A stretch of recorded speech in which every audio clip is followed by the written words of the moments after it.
Sure, I'm just promoting Commissioner Langro. Perfect. Great. Commissioner Chan, Present. Commissioner Del Nagro. Present. Thank you.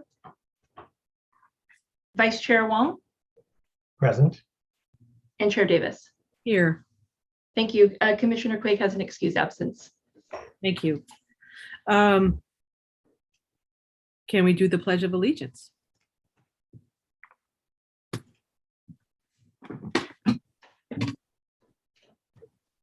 I pledge. Is everybody there? Yep. Oh, everybody go. Pledge allegiance to the flag of the United States of America, America, And to the and to republic, the republic for which it stands, stands one one nation, nation, under God, indivisible, indivisible, with with liberty Justice and justice for all. Thank you. Agenda review. Does anybody have any reason to move anything around or anything? I wanted to raise one point, if you don't mind, to the chair. Sure. On the city council calendar, the planning commission meeting is not even on the calendar. Just saying, it's on the webpage. I went to it looking for the link as I usually do, and it's not even on there for September 19th. Oh, if you go to events, that's how we all join. So it is, we Well, I can understand, I'm see saying it. it from the public's perspective. Oh, This okay. is a meeting. That could be considered contentious in the future. Just want to make sure that that's noted. Okay, great. And I'll look from the outside as well. Thank you. Thank you. That it? So agenda is good to go? All right. We have 3 sets of minutes. Can we take them all in one, or does anybody have comments on any individual set? Nathan? I was not present at the June 29th meeting, so I'd like to abstain. And then I was present at the other June meeting, but I was not a commissioner at that time. So should I vote to approve that set of minutes or also abstain? Roscoe? Oh. Would you like to answer? If you're not present, you could abstain. Okay. Okay. All right, so I just want to abstain on the June 29th meeting then, since I was not there.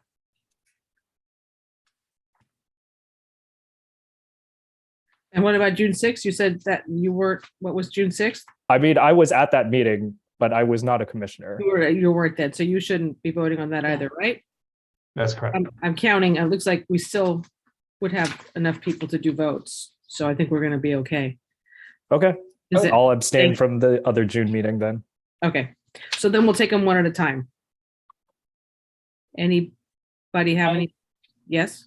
So on the meeting from June 29th for the development at 959 El Camino with 278 units, this is the Mhm. office space location. I do feel this doesn't, or it underplays the request we had for them reactivating the northwest corner of the building. That they actually said that they were willing to go back and do. And I just want to check to make sure that we're copacetic on what the discussion was and what they are engaged to do, because these minutes do not show that as well as I would expect.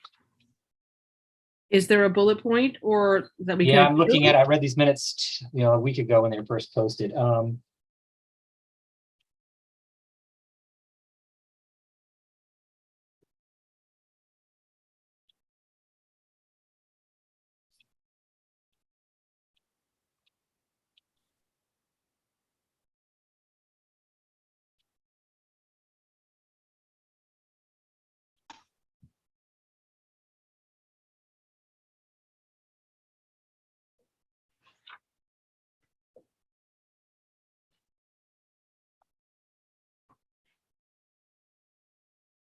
Yeah, I don't even see it here on the minute.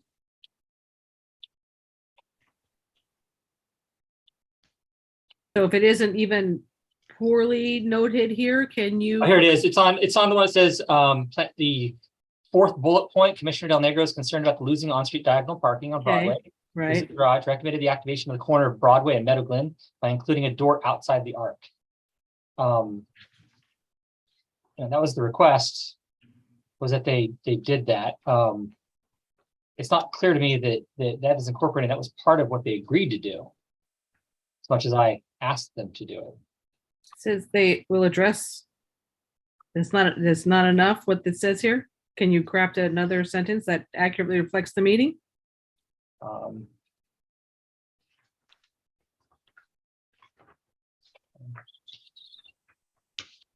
Or do we want to set these aside and have them come back? Yeah, I would just ask staff to come back on this one to say that this was something that was incorporated into the requirements of the plan for this one meeting. We could probably clarify that, although I believe that was not a specific condition of approval that was in the motion. So there wouldn't be any requirements other than that the developer would. By their word, do it, because they verbally said that they would, even though during the, I guess, approval process, we did not include it as specific language. If it is something that needs to be in the conditions of approval, they would have to be included in the motion or included in the conditions of approval. Okay, well, I find that to be disconcerting, but let's go ahead and move on then. I hope they But follow with through with their staff can word work with instead of what we required of them. Right, yeah. Roscoe, is there any way to improve the minutes, or does the minutes reflect what happened? All they had was a verbal agreement that they would look into it. I mean, is that what we're doing here? We can look into review the recording again and see if there's any additional language that is maybe missing, but so we can bring this back. I mean, have to say just, to which the developer agreed to would be fine in the minutes. Even if it's not part of the actual motion. Do you want to go back and check the tape, so to speak? We can bring this back, yeah. I appreciate that. We'll save that one for later. Sorry, guys. Okay, No worries. I was good with all the other minutes. you're good with that?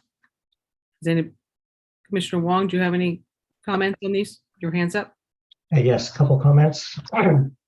For the June 6th minutes. On the page 3, third paragraph at the bottom. Commissioner Wong asked about TOD design guidelines and if TOD name would change. The question was if the TOD designation would change. Okay. Edit. And then one edit on the June 29th meeting minutes. On the roll call, Ellen Wong is excused. I had conversations ahead of that meeting with the city council, and I agreed to recuse myself. I didn't, maybe I didn't follow the right protocol, show up to the meeting and say I recuse myself, but basically, if it can be amended or edited, that I recuse myself from that project due to my residence in close proximity to the 959 El Camino Real project. When we bring this back, we can make that Thank you. Yeah. clarification. Thank you. With And with the that, change then to the June 6th minutes, do we have a motion for June 6th and August 1? I'll make a motion to approve the minutes from June 6th and August 1st. How about a second? Second, if we can make that edit also to that. Yeah, so I said with that edit. Okay. Second, Thank you. Can we vote? Commissioner Del Negro, Yes. Vice Chair Wong, yes. Chair Davis. Yes. Thank you. So the minutes are approved, let's see, June 6th with the change on page 3. And August 1st is approved, and that would be 302 with Nathan Chan abstaining and Commissioner Quigg absent. Alrighty. Next up is public communication. This is the time set aside for the members of the public to address a topic that is in the purview of the Planning Commission, but not on tonight's agenda. Christy, do we have anybody acknowledging that they'd like to speak, raising their hand? There are no hands at this time. Alrighty. Then we can close the public comment. Do we have to vote on that? Or do we just move on? Okay. No, we can just move on. Thank you. Communication. Thank you. Okay, now is number 4 is a public hearing. It's a public hearing at 1343 Cena Drive, a public hearing on a design review permit application to allow significant demolition of an existing single-story, single-family residence and the construction of a 2-story single-family residence in the single-family residential zone. The project is categorically exempt pursuant to CEQA guidelines because the addition will not result in an increase of more than 10,000 square feet. And the project is in an area where all public services and facilities are available to allow for maximum development permissible in the general plan, and the area in which the project is located is not environmentally sensitive. Do we have the staff report? Hi, Chair Davis. Yep. Before we proceed with the public hearings, Yeah. I would just like to briefly mention and introduce a new staff that we have in the planning division. I'm happy to introduce our new admin, Carmen Soulette. She's here present this evening. She will be moving forward. We'll have a transition period with Christy. Christy has been promoted to CDD management analyst, and Carmen will be your coordinator for these planning commission meetings. But in the near term, we'll just have some brief overlap between the two so we can get her adjusted. So happy to. Thanks, Roscoe. Congrats, Christy, and welcome, Carmen. Thank you very much. Thank you. Thank you. All right. Okay, now on to number 4. Thank you, Chair Davis. Good evening, Chair Davis and Planning Commissioners. As mentioned, the public hearing tonight is for a design review permit at 1343 Cena Drive. The subject for tonight is a public hearing on a design review permit application to allow significant demolition of an existing single-story, single-family residence and the construction of a 2-story single-family residence in the R1 zone. This map here just shows the location of the lot. It's by the Mills Estate Park. That's red dot there, shows the location. A bit of project overview, background information. Like I mentioned, the lot is in the R1 zone. It's a just about 8,000 square foot interior lot that has an existing 2,500 square foot single story residence. The proposal again is for a significant demolition of that residence and the construction of a 2-story residence. Here you'll see the existing site plan. Again, it's a single story residence. It does have an attached 2-car garage that's 457 square feet, and it has this existing wood deck. Here you'll see the proposed site plan for the 2-story residence.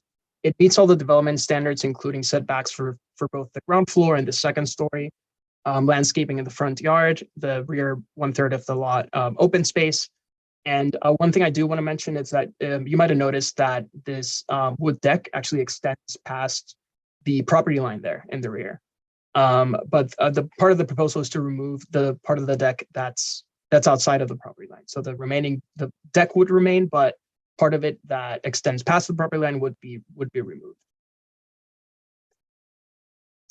Here is the existing floor plan for the single-story home. It includes 4 bedrooms, 2 bathrooms, a kitchen, dining room, family room, laundry, and the attached 2-car garage.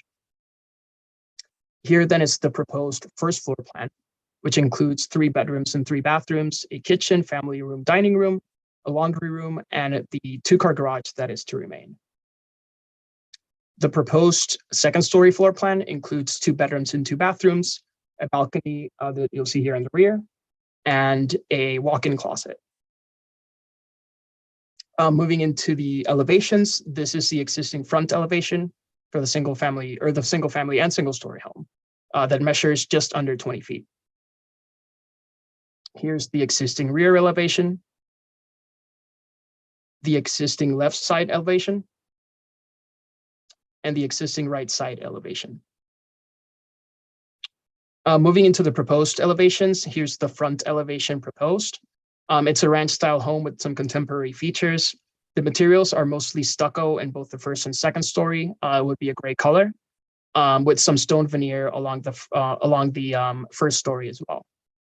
It also includes white decorative posts that are painted white, as well as the trim along the front facade is white as well. The garage door is also white. So this is the front elevation. We'll move on into the rear elevation. And here you'll see on this side the balcony there on the second story. Here's the proposed left side elevation and the proposed right side elevation. And then here's a rendering of what it would look like. It kind of shows all the different materials and colors that are being proposed. In terms of neighbor response, a total of 3 adjacent owner consultation forms were sent out. All of the forms were returned in support of the project. And in order for the Planning Commission to approve the design review permit, the following findings must be made. Number 1, that the architectural, landscaping, and general appearance of the proposed building or structure and grounds are in keeping with the character of the neighborhood. Number 2, that the project complies with all applicable development standards. Number 3, that the project will not cause a significant visual impact to neighboring views from principal rooms of the residence. And number 4, that the proposal is not detrimental to the orderly, harmonious, and safe development of the city and will not impair the desirability of investment or occupation in the neighborhood in which the building or structure is proposed to be erected. As detailed in the staff report, staff finds that all of these findings can be made by the Planning Commission. And with that said, staff is recommending that the Planning Commission receive the presentation, review the project, consider the public testimony, and approve the design review permit subject to the findings in the resolution in attachment 1 and subject to the conditions of approval to allow a significant demolition of an existing single-story residence and the construction of a new 2-story single-family residence in the R1 zone. That concludes my presentation, and staff is available for any questions. Thank you. Do commissioners have any clarifying questions for staff at this point? I have one question. Okay, Chris. How long has the city been aware of the existing porch extending over the property line onto city property? That's something Go ahead, sorry. Is that something we recently became aware of during the plan to redevelop, or it's something we've known for a while? That's correct. It came to our attention during the plan review. Commissioner Wong, do you have a question? Go ahead. Yes, I'm glad you pointed out that protruding deck beyond the property line. If you look at the site plan A 2.0, there's a lot of inconsistencies, I think, with the development and the property line itself, such as in the front there. It shows that there's a property line in the front toward the street and the sidewalk, and then the lawn and landscaping and the driveway go over that property line. And then there's also this easement on the right side. So it's confusing. Can you explain that, how that plays into the calculations with the lot coverage, and if that's actually included in his calculations for, does he have ownership of that? And just in terms of like title and clearance, it's really confusing about what is considered his property and how the easement affects his calculations. Sure. So the easement does affect the calculation a little bit. Because the floor area ratio, that 55% that they're allowed, it's measured from the net site area, not the gross lot area. Per definition from the zoning code, that means that only 10% or the easement, the full easement area cannot be used for the calculation. So let me just look for the specific language, so we get it completely right. But only up to 10% of the gross lot area can be used from the easement. The rest of that easement area is excluded from the calculation. So while their lot, I think, is just under 8,000 square feet, the actual net site area that was used for the 55% is a little bit under that number, if that makes sense. Yeah, I appreciate that clarifying that, and that would make sure that the calculations are correct. And then as far as the property line in front of the house goes, is that compliance that they're building and they're driveway and so forth. Obviously, it'd be difficult if they weren't able to cross that area and develop that and able to go into their house, but why is the property line like that, and does that affect any plans, designs for the house? Maybe I could help. Is that the 25 foot from the center of the street line? Therefore, the first, I mean, this is my house, the first 4 feet of my property is considered to be within the 25 feet from the center of the street, and therefore not the property line's 4 feet into my yard. This is kind of like a similar situation here where the first 4 feet beyond the sidewalk are still within the 25 feet from the center of the street. I believe that's correct. Maybe the applicant who is present today can share some more knowledge from their survey. And then I can only build 20 feet from that line back is actually where the limit of my my front to the house can be by the setback rule. Right, so. Yeah. Okay. Sorry. Yeah, hi, good. Yeah, I'm sorry. Sure. Hi, good evening. This is Jing. I'm from LEDC. We are the architect firm for this project. And if you can see, we have a topo drawing at the really end. This is a show, this is a city sidewalk and city landscape. So after the landscape, this is our property line. And from here, we have like 21, almost like 22 feet from setback. Which we keep as a existing, but the city only require for like 20 feet. So we more than city requirements. Is that your questions? Another question was, why does the property line show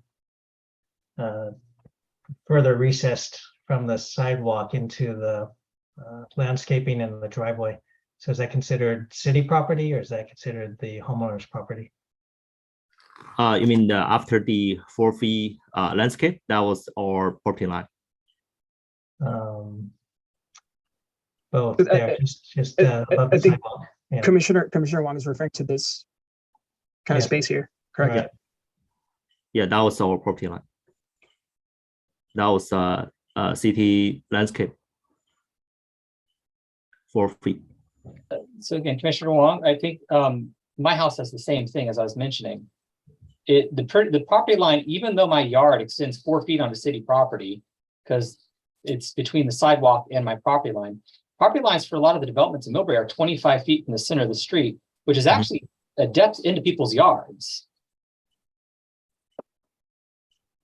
Okay, so the bottom line is they have permission from the city to build and, As part of the development, in fact, we're required to maintain it.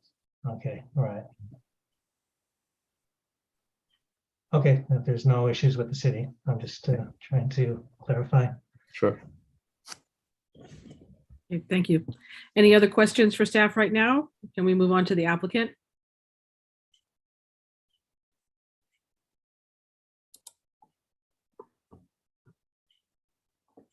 Does the applicant have a presentation or want to talk to us? Yeah, for this project, this is an existing one storage single family house, and we decide to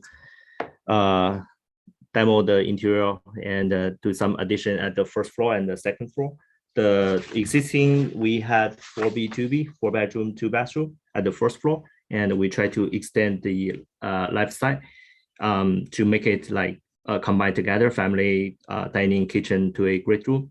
And after the addition, we have 3B at the first floor, and for the second floor, we have another 2B. The total square feet we add at the first floor is about like 161 square feet, and the second floor about like 972 square feet. And also the house we try to keep as a ranch style as the existing, and so that's why we won't impact to the neighbor, and it's keep the match the neighbor environment.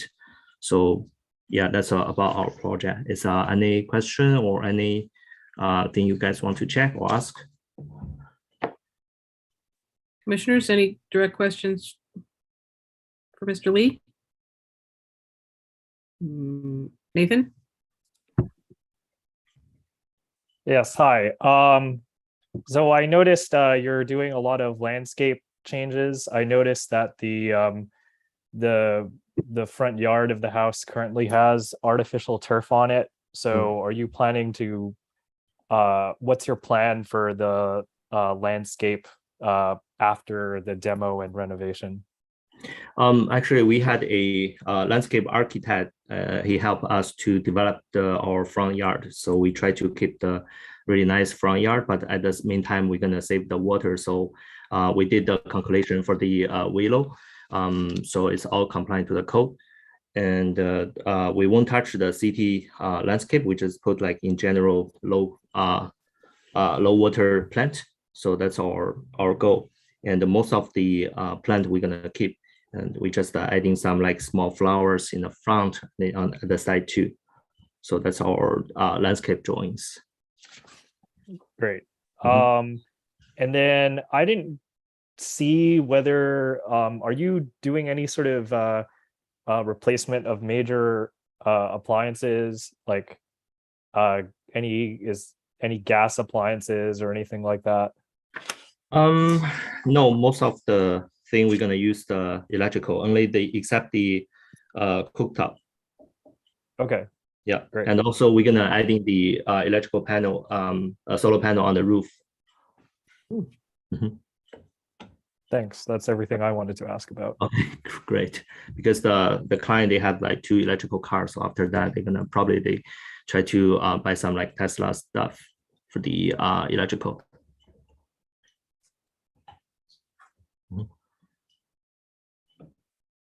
Commissioners, any other questions? I'm happy to go next. I had 2 questions. One, of course, was the same one I asked the city, which is how did you guys, was the owner aware of the cross of the property line? Was it like that when they purchased the property? I'm not clear. Or did they part of when they built it, they just didn't know it crossed the property line? And the second question is, I'd like to hear a little bit more about the irrigation on the back side and any drainage risks that may happen, because I know that you're on the hillside there. Yeah, I'm sorry, what's the first question? I'm sorry. About the back porch that extends onto city property. Was this built by the current owner, or was the property purchased by the owner with that porch extending on the public property? I'm just I'm interested in hearing the history of how it got there. For that part, I'm not really clear. I can check with the client, but you mean at the rear or at the front? The rear. The deck in the back. The deck in the back is over city property onto the. Oh, I see. Yeah, that part was before they purchased the land, I think. And when we do the land survey, we figured the deck is already beyond the property. So at this time, we decide to demo the over the property line deck. Okay. Yeah, that's a part of our scope of work. And from the drawings, I was trying to figure out, are you putting in a fence or any type of retaining wall or something between the property line? In the front or in the rear? The rear. In the rear, let me see. Yeah, in the rear, I think we're gonna put a handrail, just a handrail to cover the deck, because the rear is lower than the property line. There's a slope over there. Okay, so there's not going to be any type of barrier between the hillside and the nature environment behind you and the property. I mean, there's a lot of wildlife out there. I do anticipate you're going to be right up next to potential things to come in your backyard, and okay, I'm curious whether or not they're going to put any type of barrier. I see. I see it looks like posts on one drawing, but it's not clear to me if that's a fence. Okay. I'm sorry, do you know if there's a fence? Or there's a fence on the right side. That was an existing fence. Okay. Yeah. But nothing on the rear. No. Okay. Mm-hmm. And drainage was my other section. Do you have anything to address, or at least shows what the drainage for this property is like on the rear? Because obviously you're on a slope. Mm-hmm. I think we have the stable drawings. Let me take a look really quick.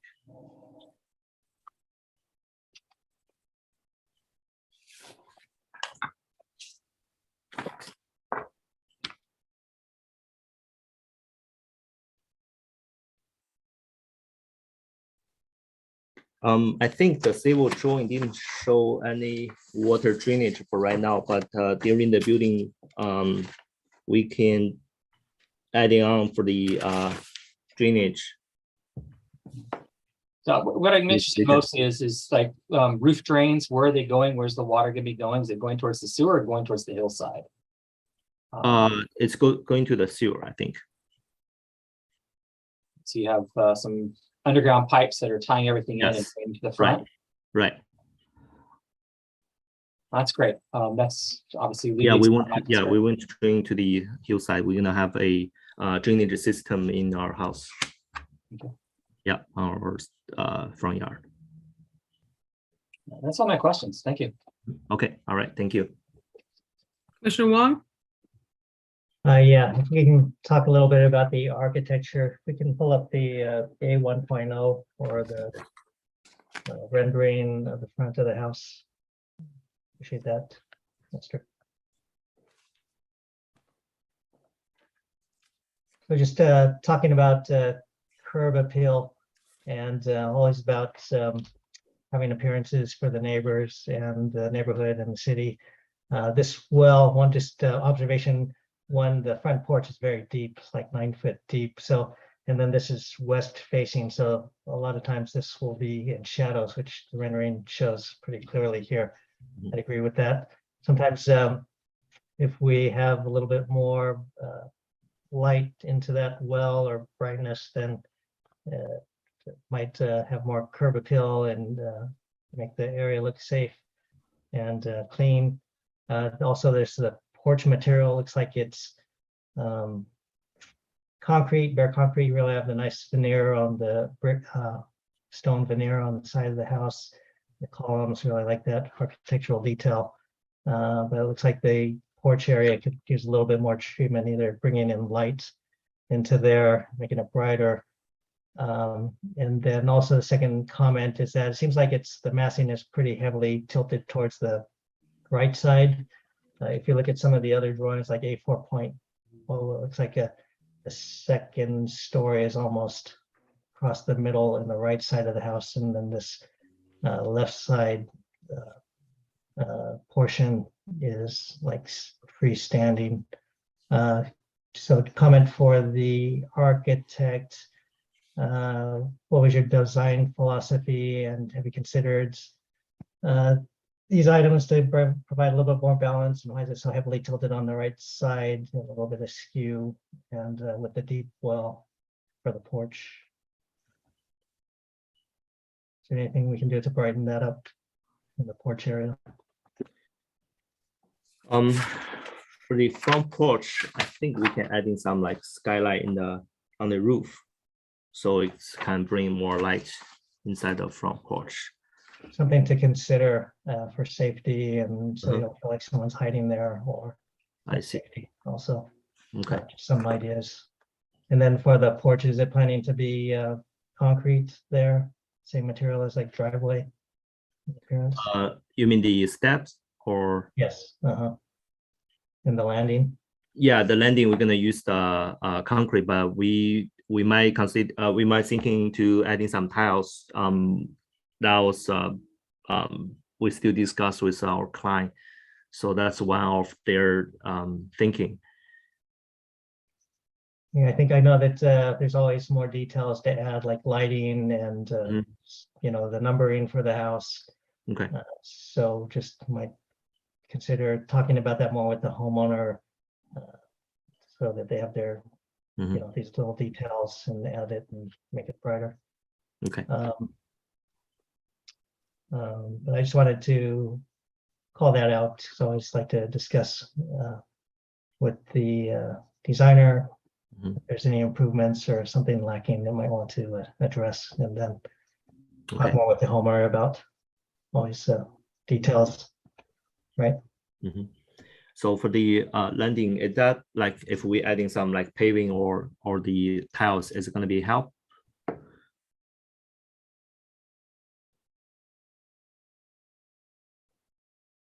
Sorry. Yeah, it's up to you and the owner, but I'm just suggesting it could use a little treatment. Sure. we will adding some like paving in the steps. Also, I will say if we can adding some like skylight in the front porch on the roof, so we can make it brighter. But the one thing I try to mention is they do like to have a deep approach in the front, because they're gonna put in some chairs or some like small furniture in the front. So when the people came in, they can sit outside to change their shoes. So that's one of their thought. So that's why we did design a really deep front porch. And also the other way we can do is so we can add in some like sensor lighting. So when the people came in, the lighting gonna light automatically. Right, just some suggestions. Okay. Sure, thank you. Are there any other questions? No? Okay. Do we have any members of the public that want to comment? Oh, Nathan, did your hand come back up? Yeah, it did. Okay. Sorry, I just want to confirm one more time. So you're not putting, you're going to get rid of the artificial turf and put in natural ground cover. Sorry, what's that?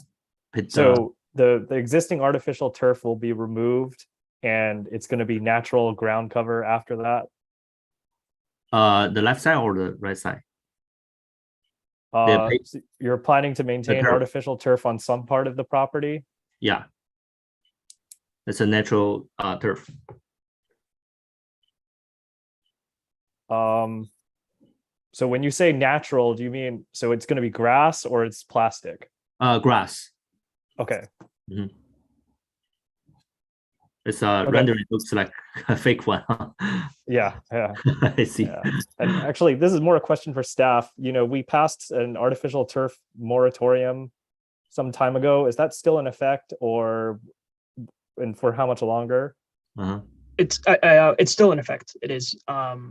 Roscoe can maybe provide more details on the kind of timeline of it, but it is still in effect.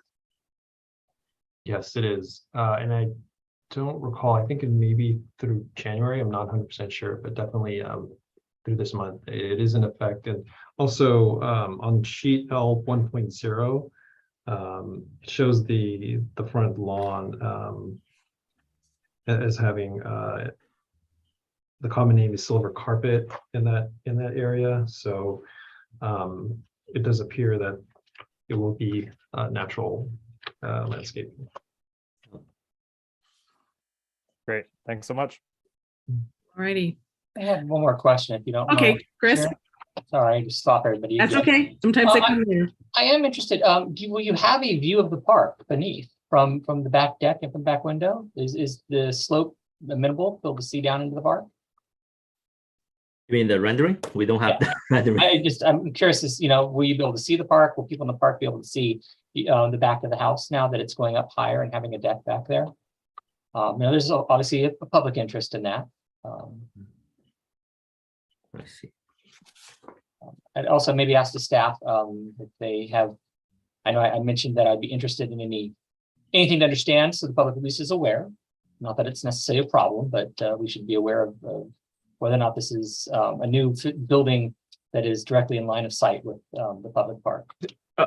Staff did perform a site visit to the park, and there is quite a bit of tree cover kind of towards that. I think you can only see like a bit of the top of the building, but that was about it. Okay, it's good. There's some tree covering too. I know that park is on a development, it's slated for development. Obviously, there'll be some noise coming from the park, so those trees will actually benefit the residents. That's nice.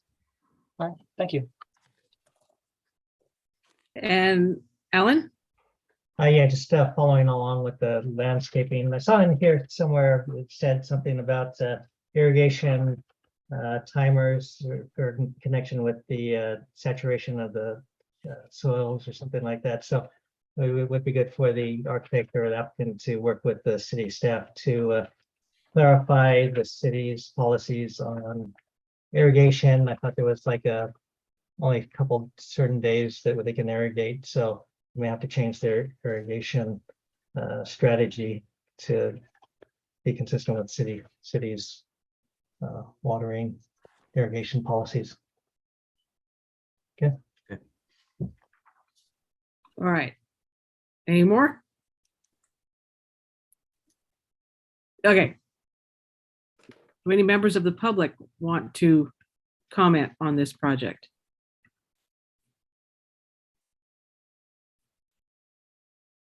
There are no hands at this time. I see no hands either. Alrighty. With no public comment, can I have a motion to close the public comment? Uh-oh. Chris, are you muted? I'll make a motion to close public comment. Thank you.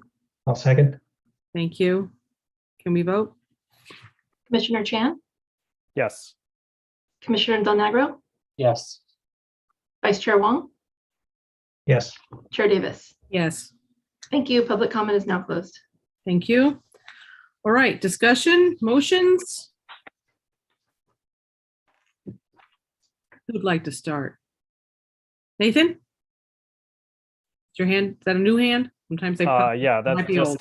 just to start discussion. Yeah. I like what the applicant has put forward. I think the building looks very nice. I'm very pleased at all the sustainability features that are part of this, so I'm inclined to support it. Thank you. Happily done that. Chris? Sure. I think that any concerns I had coming into it are attenuated pretty well. Obviously, the one thing I want to make sure that is followed is that the drainage is not down to the back of the hill for erosion control. I asked the city to make sure that that element is looked over and, as agreed to by the applicant, is truly draining towards the street, towards the actual sewage system instead of down the irrigation. But other than that, I think the plan is overall nice. The size of the structure is appropriate for the community. I love that there's a community around them that supports them without any opposition to the development. It's always a great thing to see. Overall, it looks like this is a good build for a good reason. I'm happy to see the plant move forward. All right. Commissioner Wong, anything to add?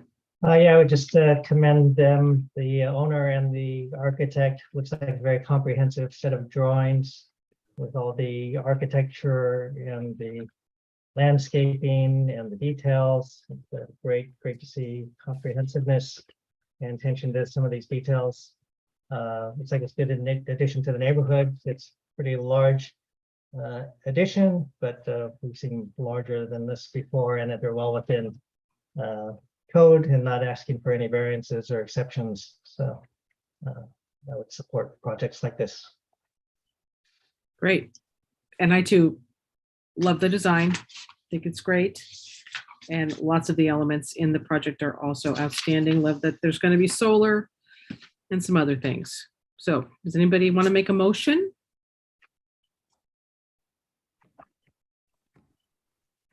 I'll make a motion to approve the project. I hate reading them though, darn it. You can Could say somebody it's put it up? tax resolution. Could somebody put it up for me? Put it up for you. Thank you. I get my tongue untied. I'd like to make a motion that the planning commission approve the design review permit subject to the findings of the resolution and the attachment provided, and subject to the conditions of approval to allow for significant demolition of an existing single-story residence and the construction of this two-story single-family residence in a single-family residential zone district at the address of 1343 in Cena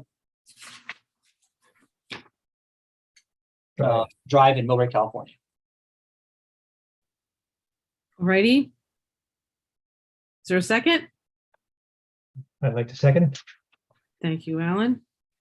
Can I just jump in here quickly? Could, Chris, if you could also add on to the end of that you're finding that this project is exempt from CEQA? Sure. I'll happily amend my motion to to put out the, would you say the notification, or I guess the acceptance, this is compliant with CEQA or exempt from CEQA? Exempt. Exempt from Exempt. CEQA. Yes. And second again. All right. Now, can we vote? Commissioner Chan, Yes. Commissioner Del Negro, Yes.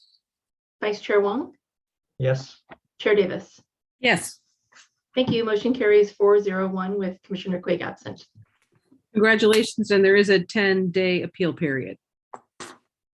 All right, well done. Thank you. All right, next up. Get the right paper in front of me. We have number 5 is, number B. What do we got here? Oh, that was A. This is B. City of Millbrae Draft Housing Element Update. It's a public hearing to review the draft housing element update and recommend that the Millbrae City Council accept the draft housing element update and authorize transmittal to the California Department of Housing and Community Development. Staff report? Yes, hi, good evening, Commissioners, Chair Davis and members of the Planning Commission. My name is Roscoe Mata. I am the Planning Manager. I'm joined here by Nestor Guevara. And Nestor is a project manager working on the city side on this element. And we also have significant assistance from our consultant, Harrison Associates. And I'm specifically Hita Mosesman and Irlanda Martinez are here to present the city's housing element update. Before we begin in the presentations on this, I do also want to make note that the city shortly before 6 o'clock today received correspondence on the city's housing element from Jeremy Levine from the Housing Leadership Council of San Mateo County. This was just kind of a preliminary email that is sent in advance of a formal comment letter that the city will receive in the future. That has been forwarded to the commissioners' emails. I do want to note that we are currently in the middle of the public comment period, which lasts from 30 days beginning on September 9th. And once we get all the comments, we will respond formally to all of them. But if commissioners have any comments this evening regarding this comment letter, we'd be happy to answer those questions. Thank you.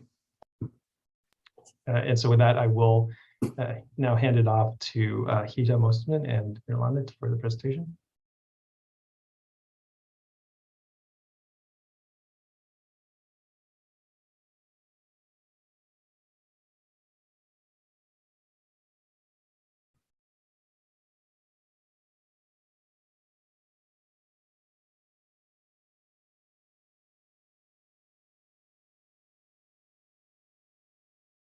Can you all hear me now? Mhm. Yes. Okay, great. Okay, I'm having some headphone issues here. Apologies for that. Let me share my screen and I can begin the presentation.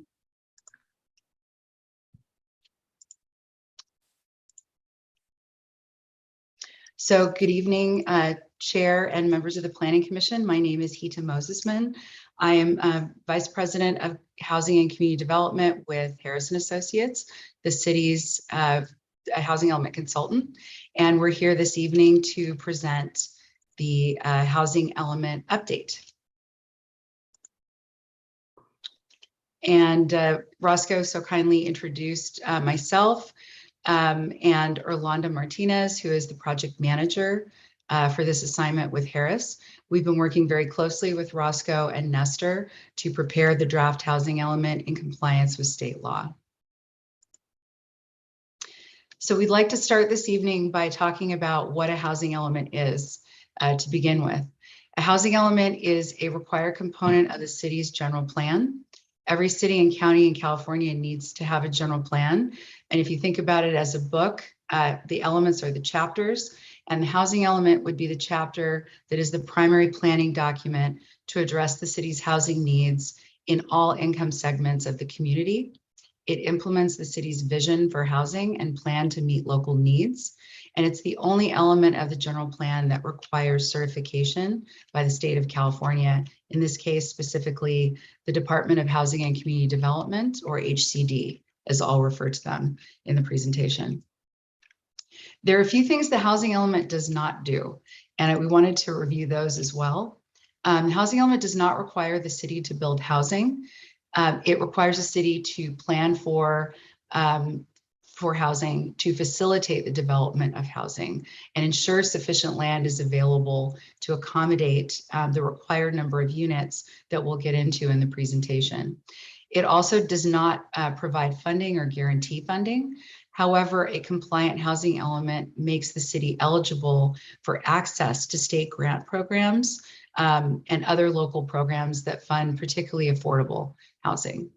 It also does not authorize construction of any project. All residential development projects will need to go through the development review process. The housing elements being updated at this point in time, basically, and the short answer is because it's required to be updated every 8 years. By doing that, it allows updates in legislation, and there tends to be a lot of housing legislation, as we've seen in the last few years, that occurs, and then those legislative changes can be folded into the updated housing element. It also demonstrates how the city is going to meet housing demand and growth over an 8-year period. Again, it allows continued eligibility for state funding for housing, and it does provide a good opportunity to engage the community to understand needs and also brainstorm on solutions. I wanted to pause and discuss something called Rhna, which is the Regional Housing Needs Allocation. I'll refer to that a few times in the presentation. What Rhna is basically the number of housing units that every city and county must plan for. The Rhna allocation originates at the state level. The Department of Housing and Community Development does projections on housing need, and they do it regionally. And they send a unit allocation to each region. In this case, ABAG, or the Association of Bay Area Governments, received an allocation of 441,000 units. ABAG then developed a methodology taking input from cities and counties on how to spread that 440,000 or odd units throughout all the jurisdictions in the region. And Millbrae's allocation, as a result of that methodology, was 2,199 units. I also want to specify that with Rhna, it's not just the 2,199 total, it's in different income categories. And this slide depicts the different income categories that make up your 2,200 Rhna. As you can see in the first column to the left, we're naming these income categories. These are based on state law requirements. There's extremely low, very low, low, moderate, and above moderate income. These income categories are determined by the percentage of area median income in the particular county. So in this case, San Mateo County. So for example, very low income households would be 50% or below of area median income for San Mateo County. Or for a household of 4, that would be $75,000 a year in gross income or less.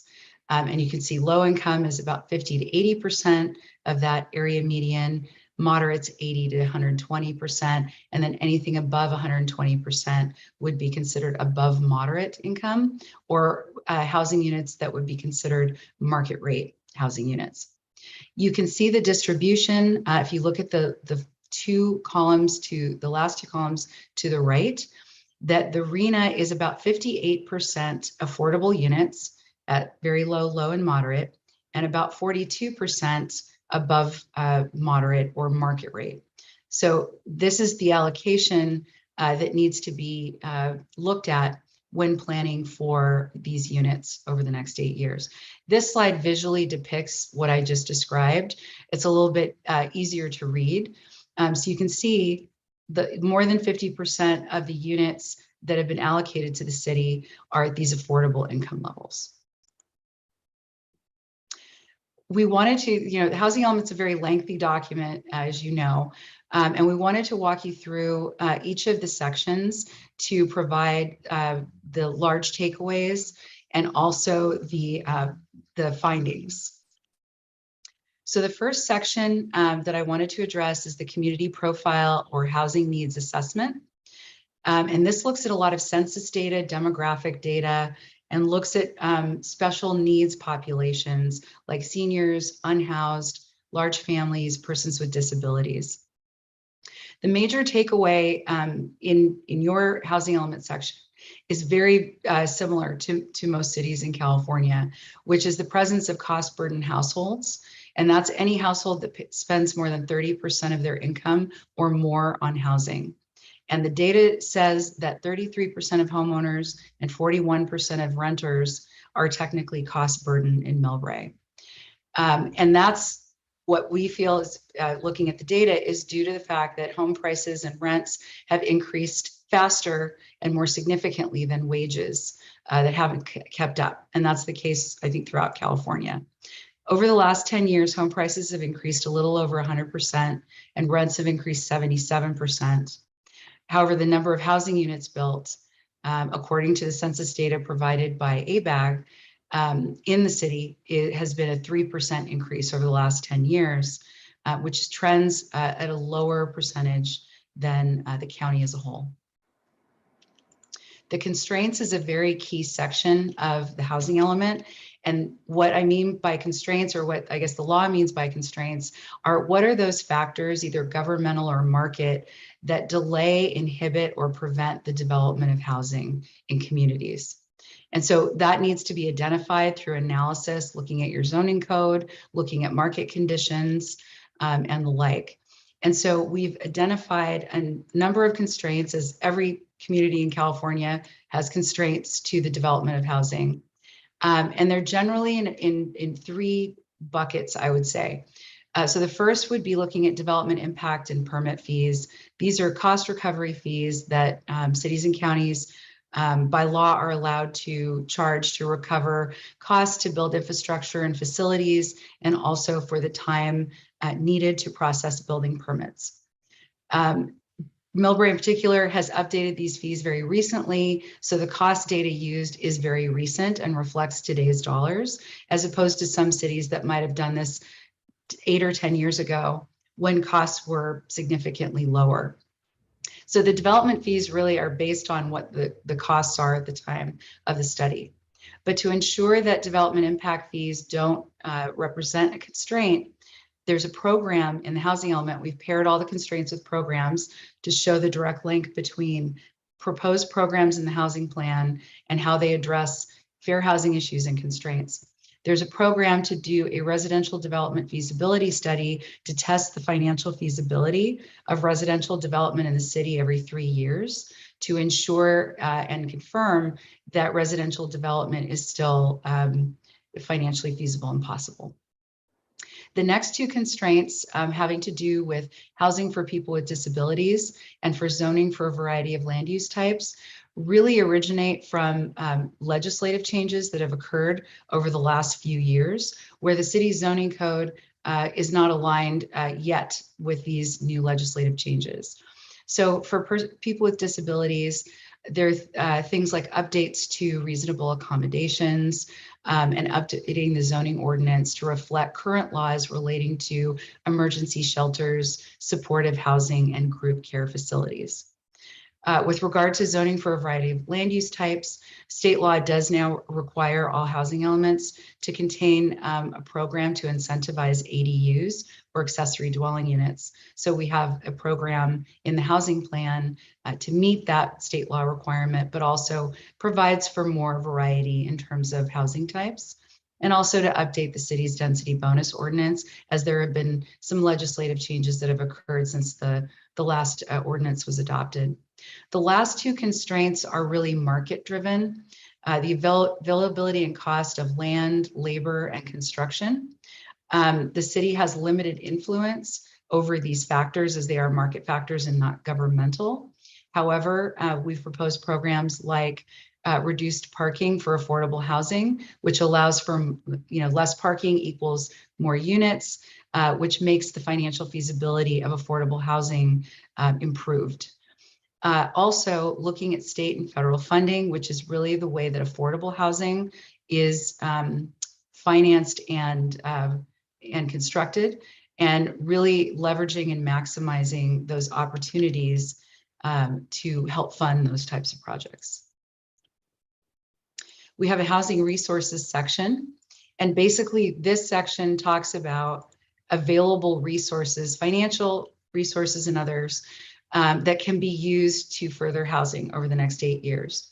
On a federal level, the city receives community development block grant monies from the county. The state does provide grants, which are the major, those in low-income housing tax credits are the major source of affordable housing funding in this decade, since the disillusionment of redevelopment. The state has a number of different grant programs for different types of projects. And low-income housing tax credits are typically the largest funding source for projects with deeper levels of affordability in the very low and low income range. On a regional level, ABAG does have access to grants as well. There's a REAP, or Regional Early Action Planning grant, that the state has provided to councils of governments and association of governments that could be available to the city for planning and implementation of housing. And then finally, on a local level, the city's taken several steps as it relates to affordable housing in particular. The city has adopted inclusionary zoning to require affordable units when market rate units are built or an in lieu fee paid instead, and also commercial linkage fees to address the demand for affordable housing that occurs when commercial development happens. And then finally, the city does retain a low and moderate income housing asset fund. This is sort of a leftover from redevelopment dissolution, where the state did allow cities and counties to hold on to low and moderate income housing assets, including some monies. And there are loans receivable.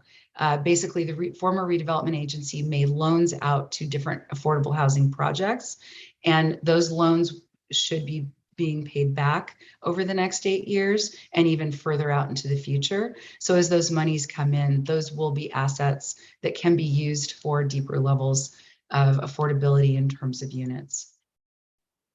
The site inventory is a very critical section in the housing element and has probably the most requirements of any section in terms of what needs to be analyzed, what data needs to be provided, what evidence needs to be provided.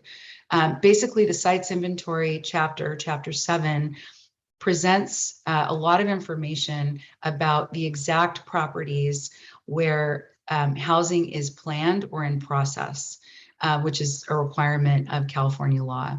We also have Appendix C to your housing element, which is a template that is required by HCD. It's their template that we've populated with a lot of information about the different sites, the 26 sites that are contained in the housing element. The Rhna, which we talked about earlier, which is your mandatory allocation that you need to plan for, as we said, is 2,199 units at different affordability levels. Looking at the sites inventory analysis and HCD guidance, in addition to your Rhna, HCD requires that you have a buffer or extra units, extra sites, just in case things don't happen the way that we've planned them. And so those buffers are 15 to 30%. So when you count those buffers into your analysis, we show that there is a total capacity for about 3,800 housing units on the 26 sites in the housing element sites inventory. And this map depicts the location of these sites. You can see that a lot of them are located along the El Camino Real corridor and adjacent to that corridor. We do have a few outlying sites here highlighted in yellow. These are units in residential zones where they're in process, and it's basically one additional unit going on the site. And like I said, those are in process. They're not what we call opportunity sites. We basically have two categories of sites in a site inventory. We have pipeline sites, which are those projects that are in the planning process, they're approved, or they're under construction currently. So those are things that are going to happen or very likely to happen.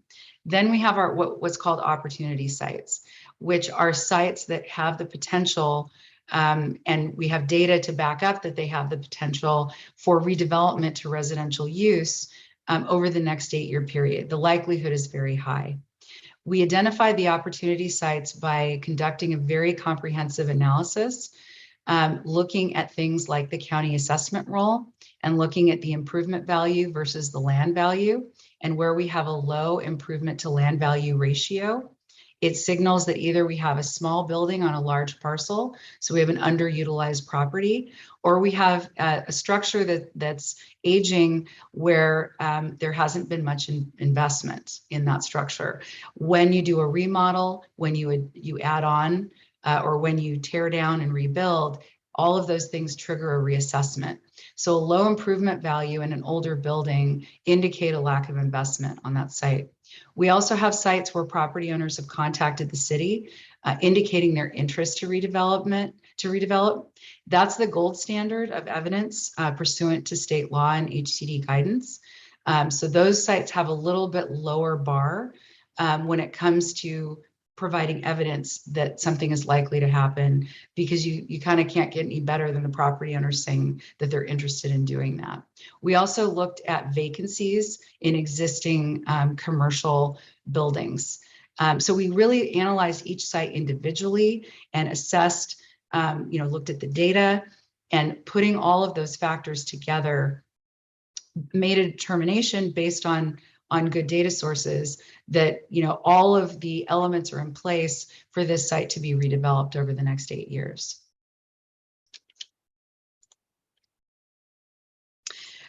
Also wanted to add, very important point, that these sites in the site inventory really are located near the BART station that we've indicated here, and jobs located along the downtown area. This is very much in alignment with the state's 2025 housing assessment that they prepared. Having housing near jobs and transit achieves state and local climate goals. It also has a lot of benefits for affordable housing, as when people don't have to travel vehicle miles to get to work, or maybe don't even have to own a car. That opens up a lot of disposable income, and it opens up more income that can be dedicated to housing and other needs. We also have a chapter that reviews the progress the city made during the last housing element cycle, or the fifth cycle, is what we call it. The Rhna allocation in the fifth cycle was smaller. It was 663 units, but 61% of those units needed to be affordable, which is even a little higher than this Rhna cycle. In terms of the progress, looking at building permits pulled and development completed, through 2022, there are over 1,000 housing units that have been developed or approved, and 180 of those are affordable, or about 16%. Over the last 7 to 8 years. In looking at Millbrae, as compared to some of the surrounding cities outside the city, we looked at some data on HCD's website that shows building permits issued, signaling development that's occurring through 2021. So the data is a little bit older, it doesn't include 2022. And when you look at Millbrae's numbers, so far, or I guess through the 8-year period, Millbrae achieved about 35% of their Rhna for lower income units. And by lower income, I mean very low, extremely low, very low, and low income. That's what's considered lower income. If you look at all affordable categories, so that'd be lower income plus moderate, it's 33% of Rhna achieved. So when you look at the surrounding cities, the average, if we were to take the average of the lower income and the affordable versus what the Rhna requirements were, the numbers tell us about 21% of the Rhna is achieved on average on several of the surrounding cities for lower income, and 24% for all affordable units. So presenting this data we wanted to indicate that it's a challenge for many cities to meet the Rhna, and the reason why is because affordable housing requires a subsidy to occur. Cost to build affordable housing is equal to or more than market rate, because there are some legal requirements, some prevailing wage requirements that market rate development doesn't adhere to. And so those costs are typically higher than a market rate development. However, because it's affordable, rents and prices are limited to the levels that people can afford, those income categories that we showed earlier. So the revenue derived from an affordable housing project isn't as high as for a market rate housing project. So there's usually a gap that needs to be filled, and the gap is filled with a subsidy, and that subsidy comes from a public source. And unfortunately, there is not enough public subsidy revenue to meet the demand, not just in Millbrae, but in the state of California. And actually the government code acknowledges this fact in the statute as well. So the city did accomplish quite a few milestones during the 5th cycle process. And I wanted to show all of them to you at once. On the planning side, 2 specific plans, the Millbrae Station and the downtown El Camino Real, it's in process, have been either completed or in process, including amendments. The city adopted a climate action plan. There have been a number of housing units developed, particularly above market. There were over 900 above moderate units, which exceeds the Rhna for above moderate, just for that income category, by more than 600 units. With regard to affordable housing in particular, 2 projects, Gateway at Millbrae Station and Millbrae Sarah Station, consists of over 800 units, almost 900 units, and there are affordable units as part of those projects. The city did adopt an ADU ordinance facilitating the ADU process. The city also instituted, as I mentioned before, adopted inclusionary zoning and in lieu fee requirements, as well as commercial linkage fees to raise revenues for that subsidy that I mentioned on the last slide for affordable housing projects. With regard to special needs populations, there also are notable accomplishments. There's been funding and referrals to the Human Investment Project home sharing program, addressing several special needs groups. Additionally, there's been funding for a pilot program with the County Human Services Agency to provide homeless outreach services around Millbrae Station. And then in particular for persons with disabilities, the Gateway at Millbrae Station Apartments did include set aside units for persons with disabilities. The city did adopt reasonable accommodation procedures. There's been coordination with the local regional center that serves persons with disabilities. And the city building official acts as the American with Disabilities coordinator to ensure compliance with that legal requirement. There has been a robust public engagement process that has been undertaken as part of the housing element process that really started many months ago with the 21 Elements County Consortium for San Mateo County. Through 21 Elements, there were over 30 meetings held. There was a 4-part webinar and a survey that Millbrae residents and community members could participate in. When that process, that county-wide process concluded, the city did hold a community workshop, just for the city as opposed to the consortium, held 4 focused stakeholder meetings with developers, including affordable housing developers, fair housing providers, service providers, and nonprofits. The city does have a dedicated webpage for the housing element process. Contains information and resources as well as the draft housing element, and it will be updated throughout the process. And there was an online community survey for the city specifically that was available. And we have some results from that survey here on this slide. The survey was available between June 16th and August 3rd. 61 people responded to the survey. And the findings or responses from the survey include the fact that the majority of respondents feel satisfied with their housing choices. However, almost half the respondents feel burdened from pollution and noise from the San Francisco airport. 58% feel that existing fair housing services are not adequate.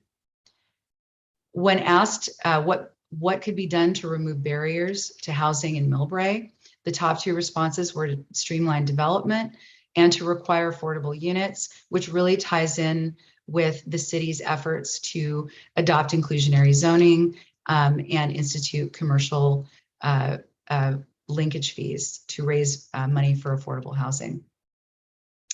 When asked what the top program priorities should be for the housing element, the top 3 responses were to rezone to allow for higher density.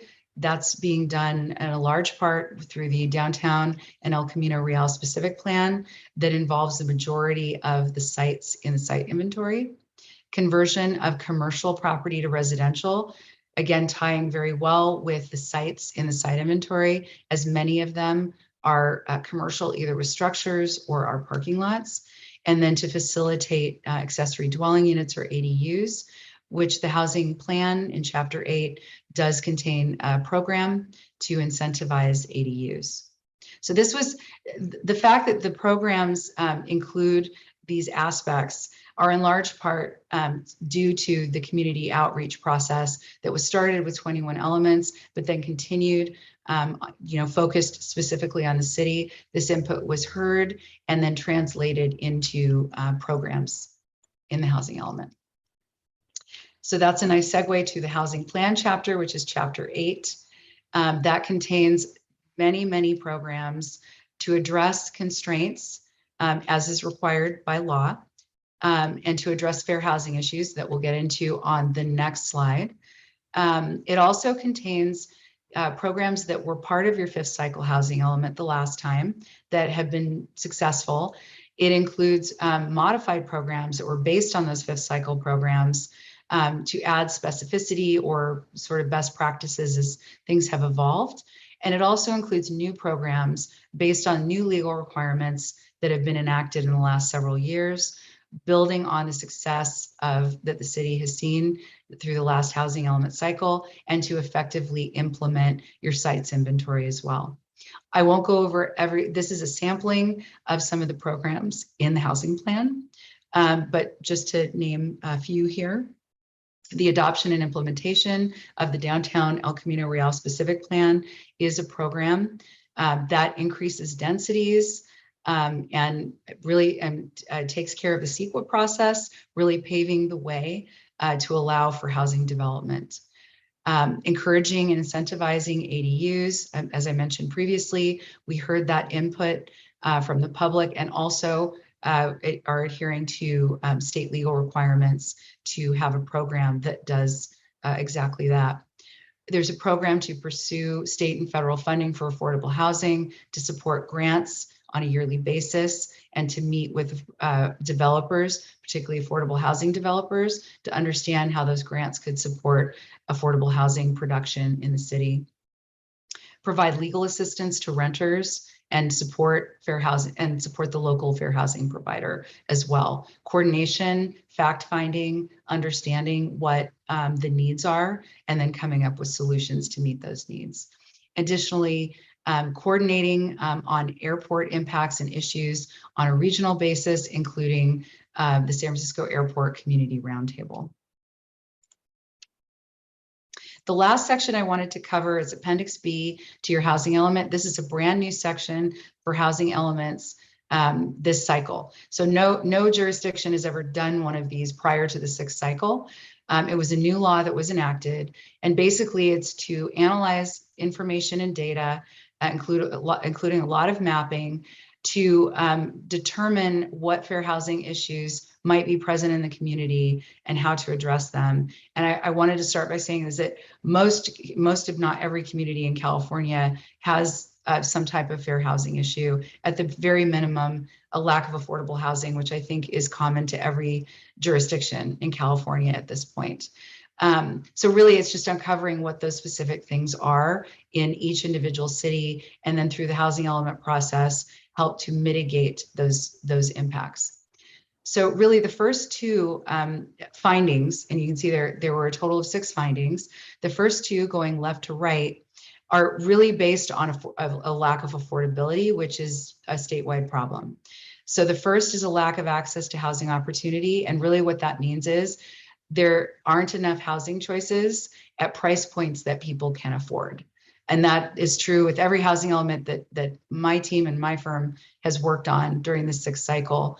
And so to address that, there are a number of affordable housing programs. This is just a sample under each finding of some of the programs that have been included in the housing plan. But for example, on the lack of access, it's pursuing that affordable housing funding from the state, which is so critical because it's really the largest funding source available at this time.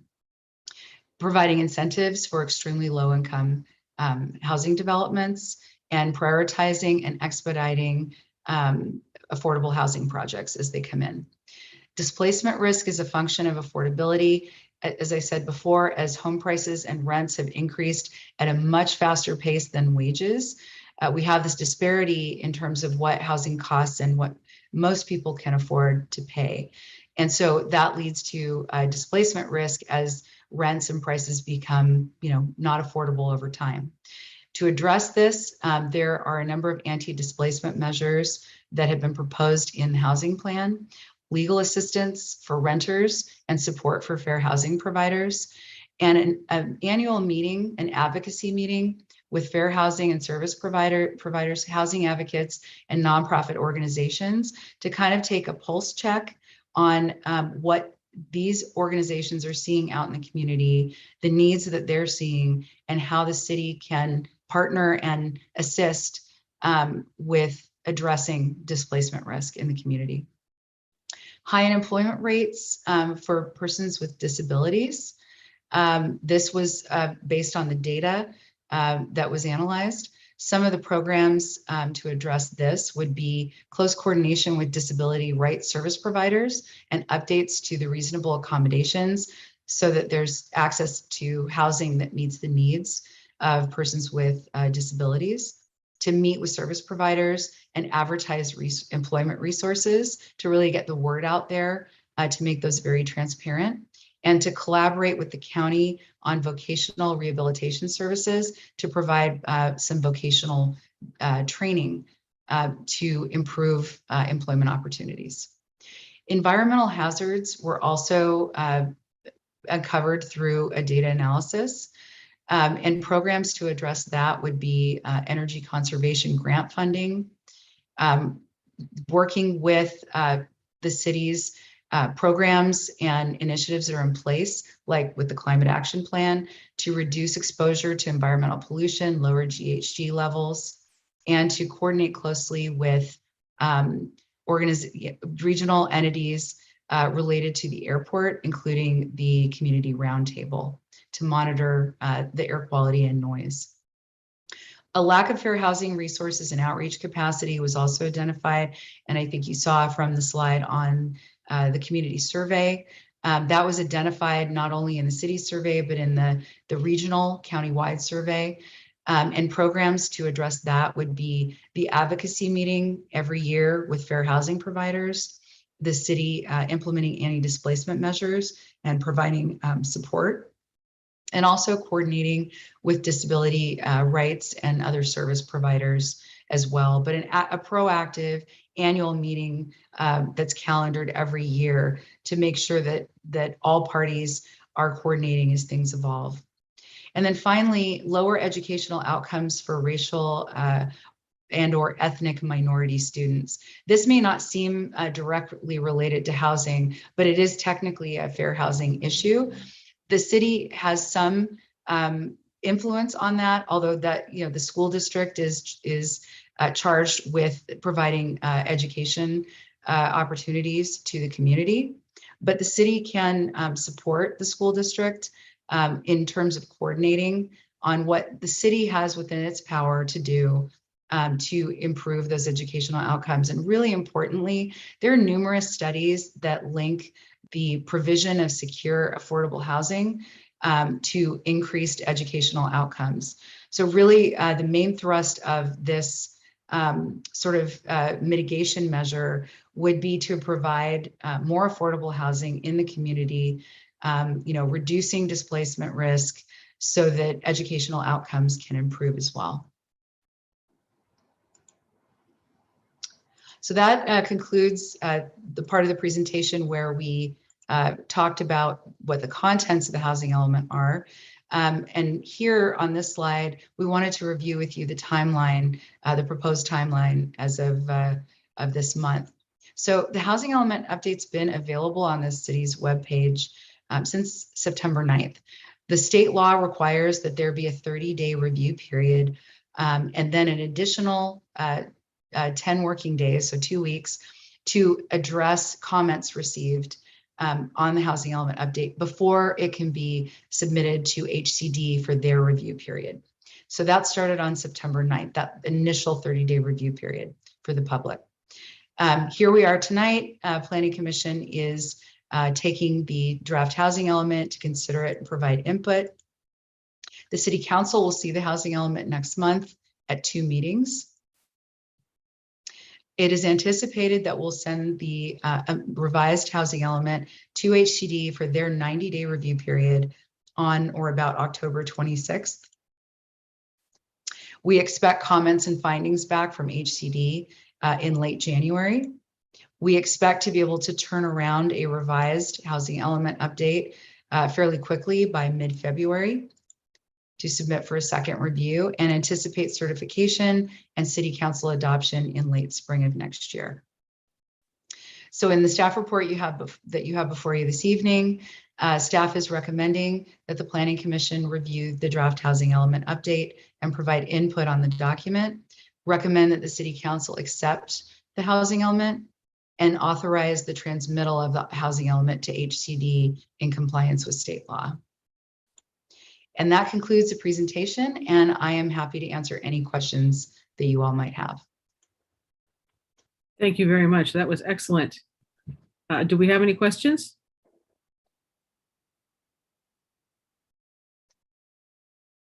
No Who wants hands to are go raising. first? Oh, there's one. Nathan. All right. Thank you. Could you repeat your name again for me? It's HITA. Hita. It's Thanks so not much. the way it's spelled. Yeah. All right. Thanks so much, Hita, for that excellent and comprehensive presentation. I did my best to read the whole thing. I think I read 85% of it, and I appreciate all the work that went into this. Also want to thank Roscoe and Nestor for meeting with me to answer all the questions that I had. There were some questions that I didn't get answers to during those sessions, and also new questions that came up during this presentation.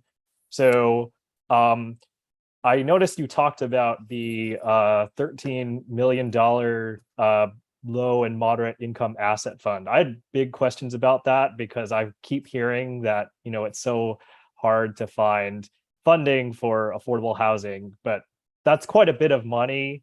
And the way you've kind of explained it in terms of it being rotating or something like that makes me think it's like not one big pool, but maybe you could go into a little bit more detail about how the city could actually leverage that, how much of that could be leveraged by the city in any given year versus locked away, or any other kind of information on what that actually is.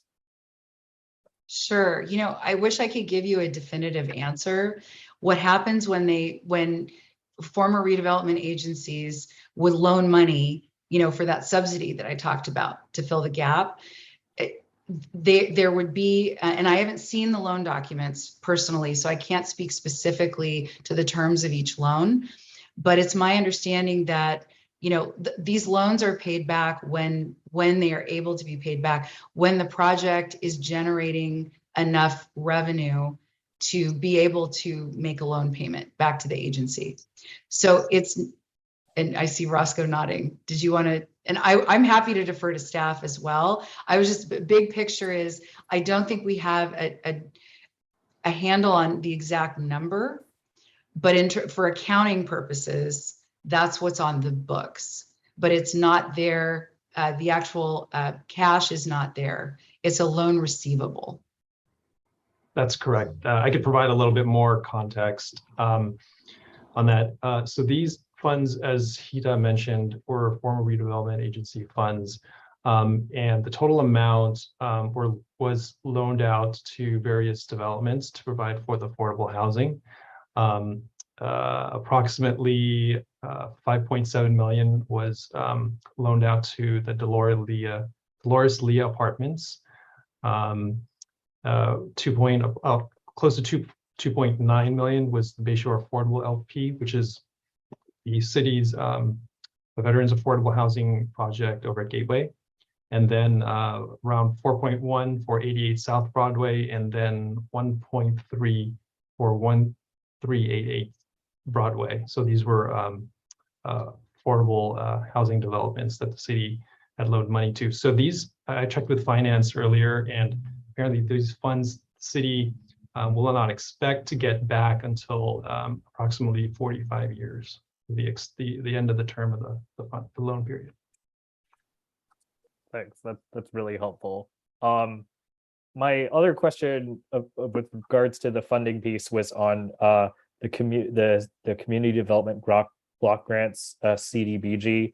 I've heard from at least one Millbrae council member a couple of different times that Millbrae has difficulty obtaining that money because of our size. So what is it actually difficult? What's the formula that's goes into calculating how much CDBG money we can have access to? Yeah, so because you're a non-entitlement city, the smaller city, basically, you can get allocations from the county. I don't have a number. We don't have a number estimated for what that will be. It can vary. And because you're a non-entitlement city, it's hard to put a definite dollar amount on that, unfortunately. But we did want to acknowledge in the housing resources section that it is something that could potentially be used. The housing resources, some of them are actual, like what the city holds today, and some are things that are out there that could potentially be used for housing, particularly affordable housing, but are not in hand today, but are potentials for the future, like state grants. Okay, thanks. So I was pretty interested in the policy that was about contracting with the tenant legal services policy. I did see something in the housing element about how calls to the city about that increased by 50% in 2020, but I don't think there was a base number or an actual number behind that. Do we know exactly how many people call the city asking for this sort of thing? In terms of, I just want to make sure, just a clarifying question, would this be fair housing complaints? Yes, a fair housing complaint, exactly. Okay. Yeah, and I think that what the data said, and this data came from 21 Elements. 21 Elements prepared everything that wasn't site specific about your AFFH or fair housing section. So they did it for all jurisdictions. And so what they found is that I think there were 3 calls. I think there were actually 5 calls, and 3 of them turned out to be, something that someone was going to pursue, but then there were no findings of a violation from any of the calls that originated. So when looking at Millbrae compared to surrounding cities, the calls for fair housing complaints were very small compared to surrounding cities. However, in the community survey and in the AFFH survey conducted by 21 Elements, fair housing did come up in Millbrae specifically as a concern about available resources. And that could be because there's just not an awareness of what resources are there. It could be simply a matter of that. And so maybe, wanted, some more information on part of the city's website, or some other type of referral process could be implemented. Some of the programs are intended for the city to coordinate and meet with others to try to pinpoint where the disconnect might be, to kind of, provide solutions for that. So it's whether it's the fair housing provider needs more support, although there aren't very many calls or complaints, it sounds like, or maybe people are experiencing things but not reporting them because they don't understand how to or where to. So I think that's something that we want to try to, city want to pinpoint, working with fair housing providers to dig into the details of what these calls are about, and then maybe, soliciting more input from the community to see where the disconnect would be. All right, thanks. That's all my questions for now, and I'm sure other commissioners have questions. I'd like to ask maybe about that disconnect. The individuals who are providing the feedback, often in these meetings are professional advocates for housing. Do you take into account the demographics of advocates, professional advocates versus local residents when you're taking this feedback?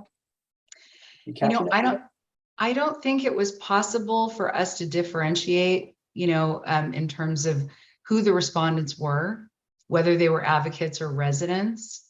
So that's a hard question to answer because of the way that it was publicly available.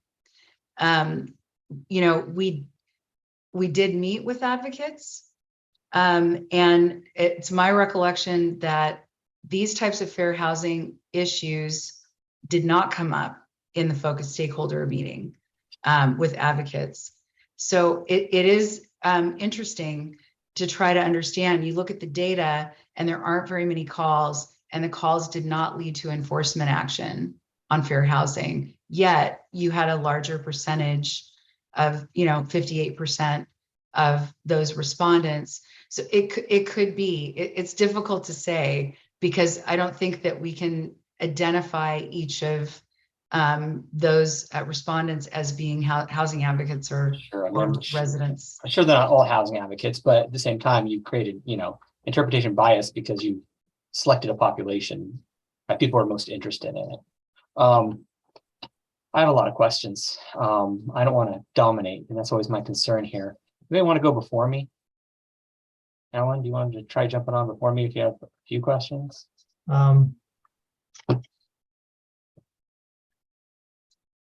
Okay, sure. So I know, there's a 900-page document here. There's a lot to go over. There's a lot of details. We can get into a lot of nitty-gritty details, but for the purposes of this meeting, I'll try to hit the highlights. Number one, first question I have, is this considered an independent audit, or is it produced and for the city of Millbrae? I'm sorry, the housing element itself? Yes. Well, I haven't heard it referred to as an audit before, but I mean, we are a third party. We're an objective third party as your consultant preparing the document. It is based on third party data sources. I wouldn't say it's necessarily an audit. I think it's more, your plan for the next 8 years that includes a chapter on what progress has been made. And again, pursuant to data, your building permit records, your annual progress reports that you submit to the state every year. So I personally wouldn't refer to it as an audit, but it's basically, the law really outlines what the contents need to be. So it's really adhering to what the legal requirements are, if that makes sense. Okay, so then following up with that, I think just general number one, you should have City of Millbrae written on every page in the header and the footer or somewhere on the page. I think that number two, it needs an executive summary to state what the bottom line is. Are we meeting our HNA goals? Are we meeting what's asked for us by the state and the State Development Agency? I guess that's a question. Bottom line, are we on track?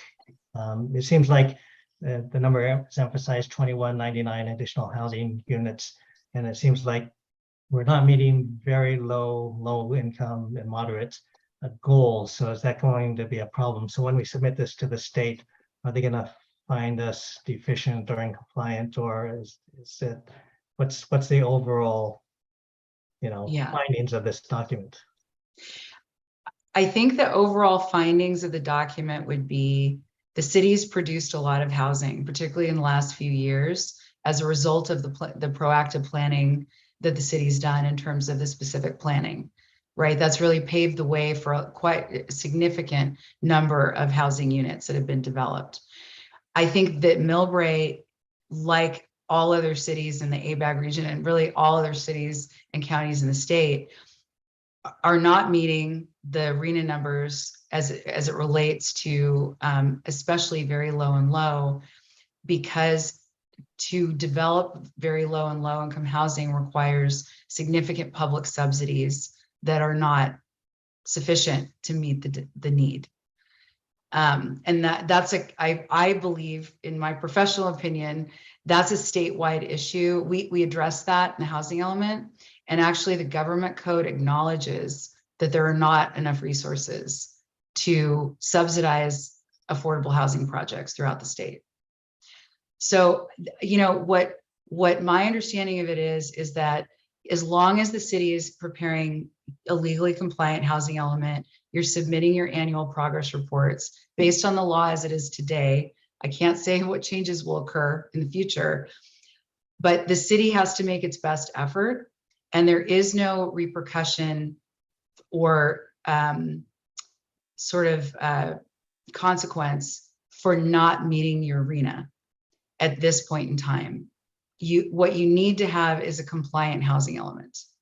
And so the programs that we've laid out in your housing element based on the feedback and working with staff, those HCD will pay attention to the progress on those, because there are specific timelines of when things are going to happen. So it's more of a looking forward document. And I think that that's why we put in some information, some metrics on what other surrounding cities are doing. Millbrae's actually created more lower income housing and more affordable housing than many cities that surround it. So if that, in terms of that comparison, I would say that Millbrae is definitely on track with what the average is, if not above average. So I think that bottom line, you know, this document could benefit from an executive summary, 8 to 10 pages, really showcasing the work that's been done. There's just been tremendous work, not just from the ordinances and developments, but, you know, the whole city's been, working with city staff and developing the, MSASP, Millbrae specific station area specific plan, downtown El Camino Real plan, general plan, downtown, all these plannings are precursors to allowing these larger housing and developments and mixed use and so forth. So I think that could be included in the executive summary, and it could be highlighted and showcased. And it should be, I think, because a lot of people, if this goes out to the public and there's a 900-page document, they're not going to go through every page with a fine-tooth comb. So it's good to have that executive summary to steer people on the narrative and what we've accomplished and summarize it for them. I guess the other thing too is that when you look at documents like this, it's not clear about, besides the accomplishments, if there's any deficiencies or any recommendations. For example, if there's state law that requires, 15% of, and the city ordinance that requires developments with 10 units or larger to have 15% very low and low income affordable units. That's not going to equate to 60% Rhna goals for, so is there any recommendations that were, in this document that we should highlight that can steer the city towards improving the policies to reach those Rhna goals? I mean, in one sense, we're meeting the state requirements, but then if the city of Millbrae wants to be, take more of a leadership role in the communities and be more forward thinking and really meet these Rhna goals, what would we need to do that we can improve to do that? And that, I'm not sure if that comes across in this document also. And I hear what you're saying. There's a lot. The document's very, very long. There's a lot in it.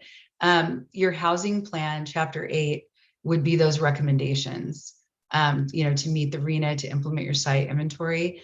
We certainly can do an executive summary and try to summarize what those programs are in terms of the recommendations. Yeah, it This is appears how we will that, achieve. right, for chapter 8, it appears that we have policies for each implementation program. So it looks like we checked all the boxes. So if that's the case, we could call that out, that we have all the policies in place, or if there's something lacking, then we should call that out too. So I'd suggest for the other commissioners, if we have this amount of time to focus on the highlights, I know may want to type up more detailed comments. That's just a suggestion. I may type up more detailed comments also on this. Thank you. Chris? All right, so I'll try to be as quick as possible. I wasn't clear to me at the very beginning on the 1998 goals and plans and the 2040 goals and plans. The 1998 are retained and the 2040s are added on. Can you clarify that?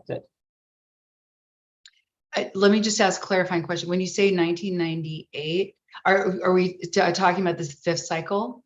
Just starting off, and I'm looking at the document, I started off, I'm going to go end to end as fast as I can through the things that are most relevant. Yeah. It wasn't clear to me on just table 1.1, where you list 1998 general plan land use goals. And then on top of it, there's the 2040s. Are the 1998s retained and the 2040s are added on to the goals, or? So thank you for clarifying. So basically the law requires that you show consistency with your general plan, that the housing element show consistency with your general plan.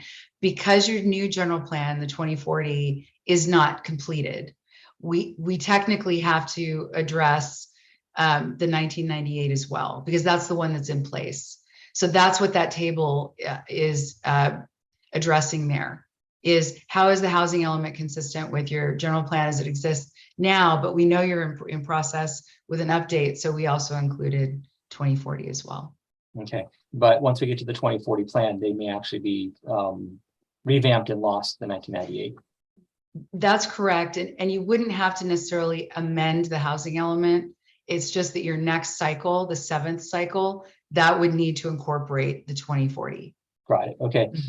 Next up to something that you showed and something that Commissioner Wong also talked about, which was on the RHNA components. You did this great graph about in the presentation just now about the Millbrae versus the surrounding communities. I couldn't find that in the document. Where was it? It's not. You're right. It's not in the document. I was looking for that everywhere, thinking, okay, this has got to be incorporated. Why isn't that in the document? Well, the short answer is because there's so much that has to be in the document, right, that we didn't add things that weren't required, because it was 1,000 pages of stuff for people to look through. But we just wanted, because this question comes up a lot with our clients, it's not required that you compare yourself to other cities. HCD doesn't necessarily compare you to other cities. That's not been my experience. We just wanted to give you a barometer as to how are you doing. The 5th cycle review chapter, the law doesn't say that you have to show how you compare to Burlingame or I understand, or anything like that. Yeah. But the audience for this document is the public, and this is a public piece of knowledge that's really important to understand how we're doing. I would implore us to consider adding this as an important element simply for the public audience. And we can do that. We can do that for either the executive summary or chapter 5 when we do the review of the 5th cycle. That seems like that'd be an appropriate place to add it. Okay. Fine, I'll move on to the next one. I really struggle with the supply demand and the connection between the 77% and the 103% change in renters and homeowners. That's a big difference between 77% rise in cost and 103% rise in cost. Yet in nowhere is there some effort to try and attribute that difference to any factors that I could find. Am I missing something as far as? Yeah, so we just basically, we looked at data on rents and prices, and I think the price data came from Zillow. So we're just trying to track, what does the data say that the price increases have been? So rents haven't gone up as much as home prices, but it's still, doesn't track with, for example, the CPI, right? The average CPI has probably been like 4% over the last 8 years. And that includes the 7 or 8% that we've just experienced that kind of skewed it. Well, I asked that because when I read the document and I see that almost the vast majority of housing that's included in what's came onto market for us in the city of Millbrae has all been rentals. There's always the belief, well, that's probably why rents aren't going up as much. As more rentals available compared to housing stock for ownership, which is dismal. Yet they don't see any data to try and help understand that argument or that potential connection. If I could ask a clarifying question, would it be helpful if we included some language? Because basically developers build what they know they can rent or sell. Down payments are difficult for people. And I think that that's why we're seeing as much rental as we're seeing. And we can talk about that in the document. But that's really, I mean, in a nutshell, that's really what you're I seeing. think there are some pressures in there that it's important that when we're talking about the housing within Millbrae to account for these pressures that are giving rise to a disparity in what's becoming available. So I would appreciate some level of addressing that detail. And that really comes down to also constraints. We've talked in prior meetings about some of the constraints on developers developing housing for sale, which is obviously 10-year liability limits for housing. And none of that is listed in here as some of those pressures towards offering homeownership opportunity versus renter opportunity. And of course, in the document, we even identify renters as being less stable housing sources versus homeowners. And so there's a viable rationale as to why we should really address ownership versus renting access for the stability issue too. So I would like to see something in the document that addresses that, at least helps to shape the public's understanding and our understanding of Millbrae of the disparity. So that's more legal constraints. And of course, we have governance constraints. I wanted to ask, for the Rhna, we have the Sarah plan. We know that it's being held up by the high-speed rail program right now. Do we still get credit for that within the numberation? And what happens if they never ever get to build it? I did read that there is a point in time later on where the approved and the actual built, come to a head of where they have to show that they both manifest into housing.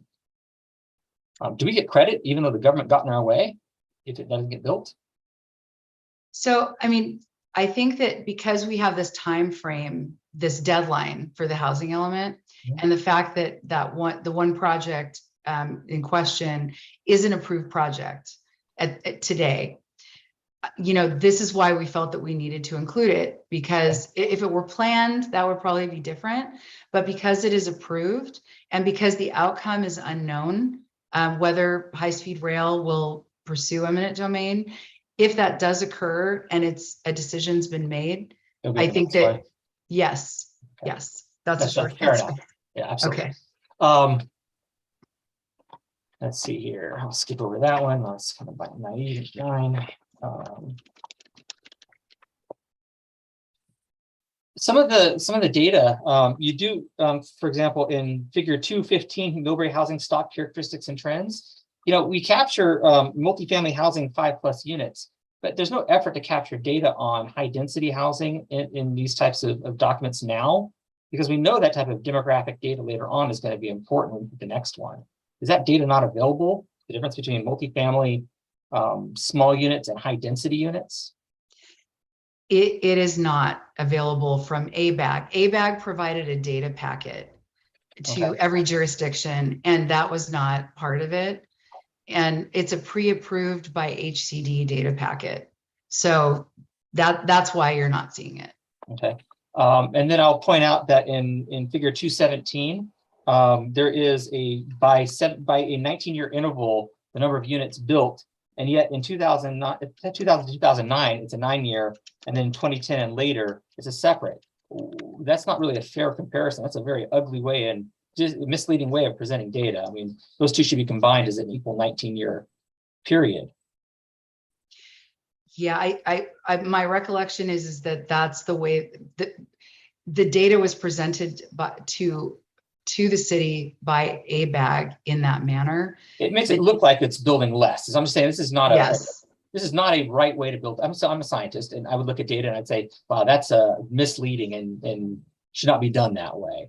I'm a little concerned when I see something like that.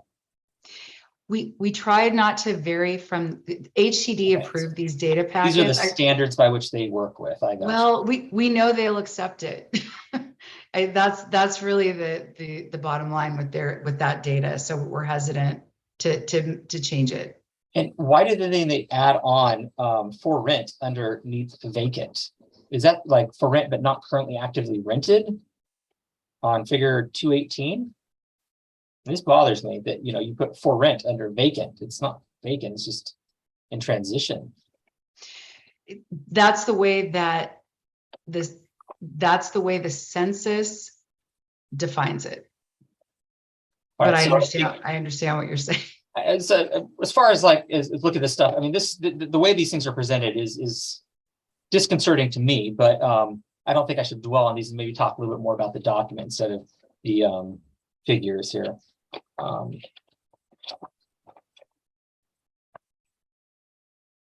I would have liked some of the home values and owner occupied unit ratio comparisons.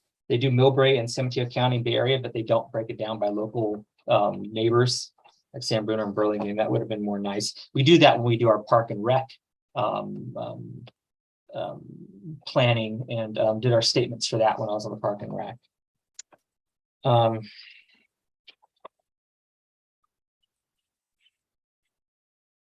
I was a little concerned about under density bonus section. We framed the conversation around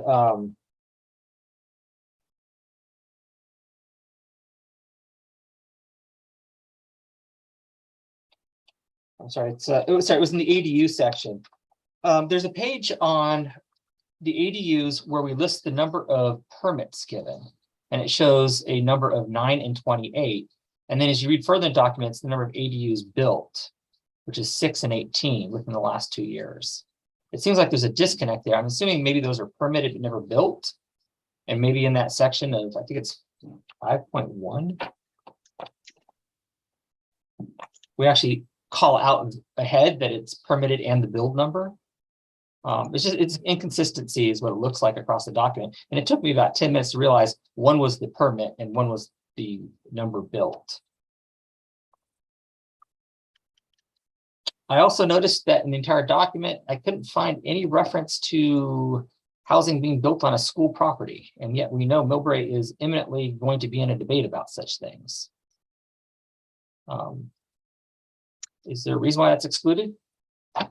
We were not made aware that this was a potential in terms of a site that we could include in the site inventory. The other thing I want to mention is that HCD has guidance on the site inventory section or the sites and the way that they're selected. They have to meet certain criteria, and there has to be evidence presented that they are ripe for redevelopment and likely to redevelop in the 8-year planning period. So we really need to adhere to those requirements, or else it wouldn't be deemed technically legally. The San Mateo Union High School District already proposed a plan and presented it around the town for this development. So I'm a little surprised. I mean, that that's not here. They brought it to a meeting I was at the Park and Rec. And it's land that the district owns, and they are planning to close the school. Yeah, Mills High School. They want to take half the property, or some of the property, and build some housing on it for teachers. And yet it's not included in this plan at all. And yet it is actually already been openly discussed. It's been in the news. They've weighed a couple of sites. Mills was the highest priority so far. So, you know, I'm just surprised that this is not a section here. Well, I mean, we can certainly add that to the site inventory if that's something that's anticipated during the 8-year planning period, and the school district has expressed interest in building housing on that site. We certainly could include it. I mean, we definitely want to include every viable site. We were not aware that this was, you know, to be included in the site inventory.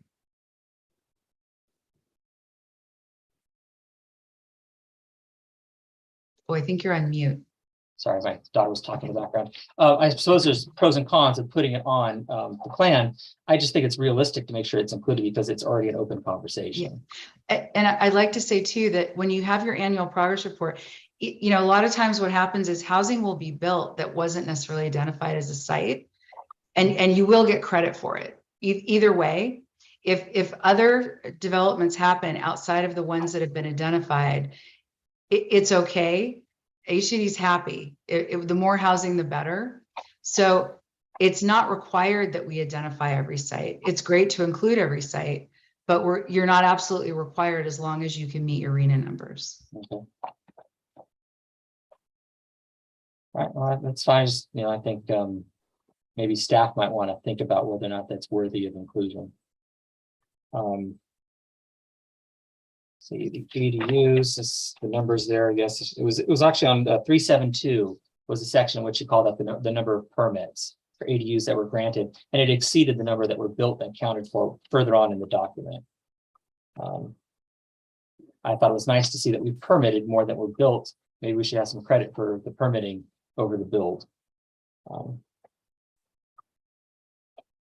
There was a little concern also about one of the references to, I think it's SB 35, but it doesn't really mention it's SB 35, which is the distances to public transit and ability to have some variances on requirements, particularly things like parking, etc.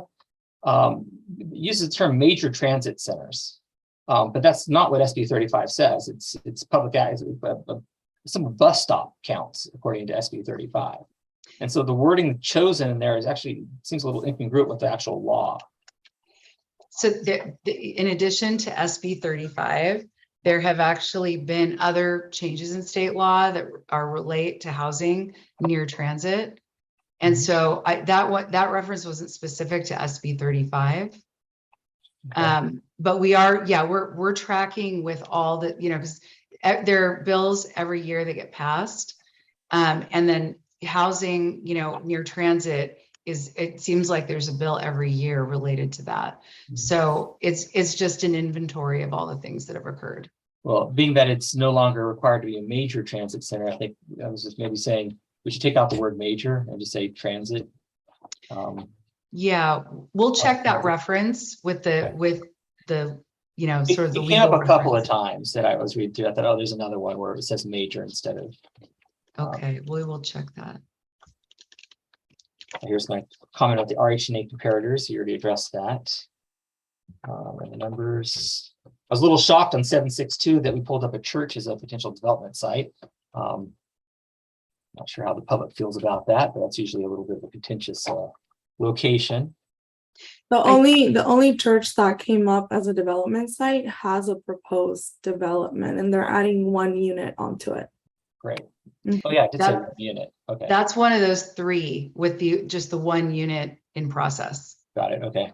Yeah, large document. I didn't read every single little detail about it, but I did see the 1 unit. That's true. I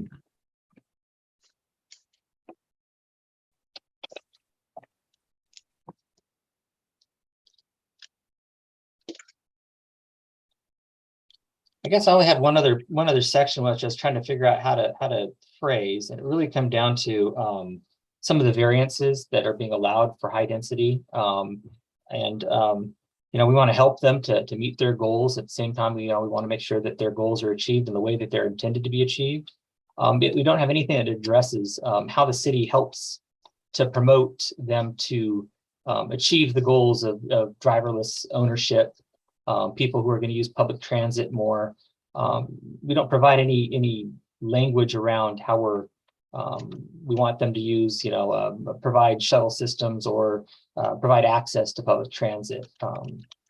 Is there anything in there that we can do to help, you know, frame that conversation or increasing the collaboration between high density housing and facilitating public transit for them? So and just to clarify question, so what you're saying is can we add to the language there that highlights the relationship between high density and the close proximity to transit and the reduction in vehicle miles traveled as a result? and a motivation for the city to provide help or facilities or promote the developers to provide help for the residents to access that public transit. You know, every development has to have some level of transportation facilitation. You know, we do that with all of our developments, yet we don't mention it here. I know that we did that with the El Rancho development. They have a transit center within their development to help, yet we don't mention the fact that we promote that. That would be a nice, you know, add-on for one of the methodologies in which we create the synergy. So within the apartments, there's a transit center within the development that assists residents. Is that? What do you call that? Does anybody know what the name I of think it? it's yeah, Commissioner. What Commissioner Allegro is referring to is like a transit coordinator, Yeah. a dedicated person. It's like a TDM measure, essentially. Oh, okay. You know, these are nice synergies. It helps to make, you know, obviously more people use public transit, which is the desire and the intent. I think right now I will thank you, Hita. I let it move on to the next people. I skipped over a bunch. Maybe I'll add some more details later on, like Commissioner Wong suggested. And I will say it was very well done. Thank you. Alan?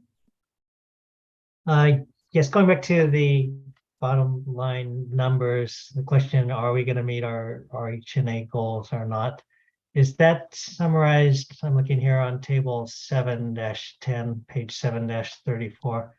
It lists number of units by you know, very low income, the different categories, income levels. And then there's a total number of units specified there. It says 3861, whereas RHNA goals 2199. Is that the bottom line figure that indicates we are meeting all these different units requirements? That's correct. Yes.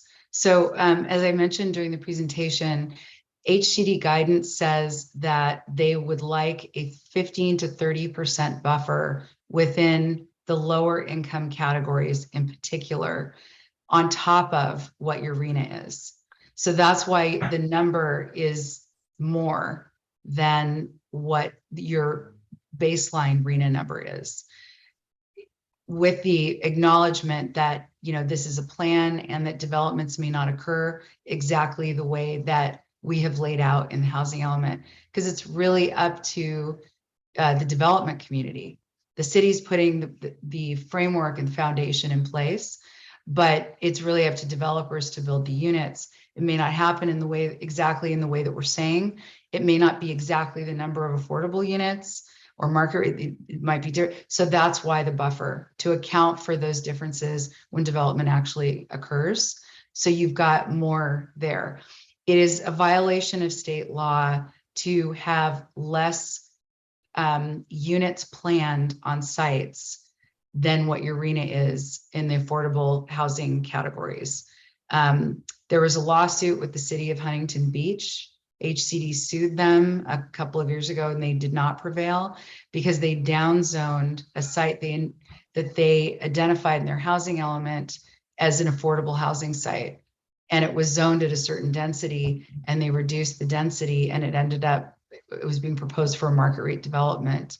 It was the downzoning that led to the legal trouble, not the fact that it was a market rate development. And the downzoning was a problem because they said there would be a certain number of units on that site. And because of the downzoning, it was less than what they said. And they didn't have any capacity that they identified on any other site in the sites inventory to pick up what wasn't going to be put on that site. So it is a concern. And so the buffer is really important. Because it allows the city some flexibility, it allows the development community some flexibility, and then the city won't have to play a little game of whack-a-mole every time a development doesn't occur the way that it has been planned to, if that makes sense. Okay. Yeah, I guess this is the numbers we should emphasize so that everyone sees we're making good faith effort to meet these goals. Right? Yeah, you're absolutely compliant in terms of what you're planning for in your housing element. the number of units, the levels of affordability. We did a very, very comprehensive analysis on each of the sites individually to make sure that it met the criteria pursuant to state law and HCD guidance.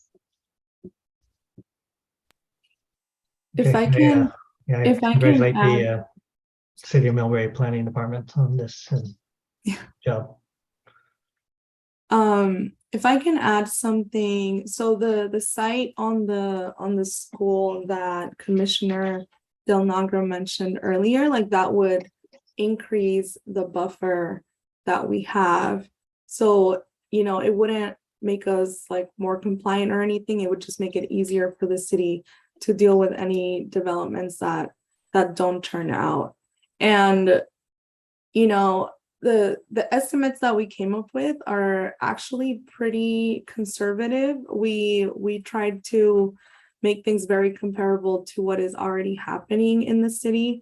So, you know, it could be that more units than what we estimated get built. We're just trying to say, hey, HCD, realistically, based on the history of development in the city and what the market looks like and all of that, this is what we think is realistic, and therefore the city is accommodating you know, the number of units that you're requiring, and that makes the city compliant. And then year by year, we're going to be, well, the city will be reporting on all of the permits that are approved every year through their annual progress report. And that's sort of a different compliance, right? Like, are we reporting every year? Are we making a good faith effort through our programs to make this housing happen? And that, you know, that's like a different annual report. But so far, bottom line, the city is compliant because they are accommodating the number of units that they're required to accommodate. To the chair on this topic, Chris. I guess I would suggest that maybe we don't include it for a couple reasons. One is it's not clear that the city has any say or control over what the school does on that property. I've talked to a few people who say that, you know, we may or may not have any ability to participate. While we may be able to get credit for it because it's within our district and our city property line, I don't think we should be contributing to trying to say, you know, this can or cannot be developed if we do not have a say in it. So I would suggest we leave it out, to be honest. Okay. The property would also probably need to be rezoned, so we'd have to add a program to rezone it as well. Just to throw that out there. Yes, I just think it's a little more of a black box, and maybe it's best that it's just not included because of it. Thank you. Nathan, I almost saw your hand go up. Was I wrong? I mean, I do have more questions, but we have quite a few. Well, first, maybe you should ask some questions, Chair Davis, you and go. also we have public participants in the meeting, so Okay. I'll yield to. Okay. All right. Do we have people that want to speak? Where's my participants? Christy, you're muted. Thank you, sorry. Okay, yes, we do have one hand. Okay. There's been a lot of really good comments made. The one thing I just want to say now is this is a highly technical document that we have to pass. We don't get a grade. We don't get an A or B or a C. We get a pass or a fail from HCD. So it's important that the work that's already been done and any changes we make are driving toward us passing HCD. HCD is going to give us the comments, more comments than probably any of us will ever come up with. So this is a draft, and it will go through more changes after these meetings, and then more changes after HCD gives us more. So we do have opportunities to fix it in the future as well, because digesting 800 pages is hard. We're all going to come up with more ideas later, but remembering that we've got to keep this on track and on time so that we can pass by the deadline is important. Chris? Are you saying that this is going to come back to us for a final approval? I don't believe it comes to us. We are committed to council. Council moves it along to HCD. HCD makes comments. We revise it one more time as a city, and the council passes it. Is that right? That's what the timeline was, right? So we would But, like to I mean, pass if this there- forward to council with whatever recommendations on top of it. Yeah, we'll have suggestions, but our goal tonight is hopefully to move this to council, so that they can also comment on it, and we can get it into the draft review process with HCD. Okay, so I'd like to move to public comment then. We have, so, Okay. Great. So Amy Kelly Lauer, if you would come off mute, please. Thank you. And thank you for giving me 3 minutes while it's, do you just want to see my picture or do you want to see me? Maybe you can't see me. Okay. Thank you for the time, even though it's so late, and I appreciate all of the work that's gone in, and I lack resident expertise in these matters, but I was able to participate in one of the Millbrae workshops and really appreciate that background.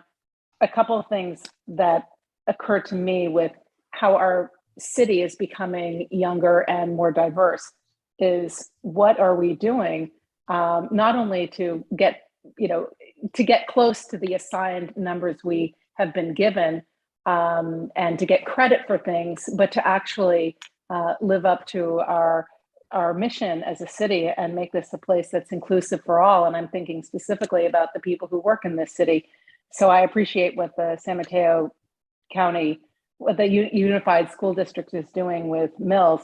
Just from walking around, I'm struck by how many children are out and about in groups and with parents being escorted to school all over the city.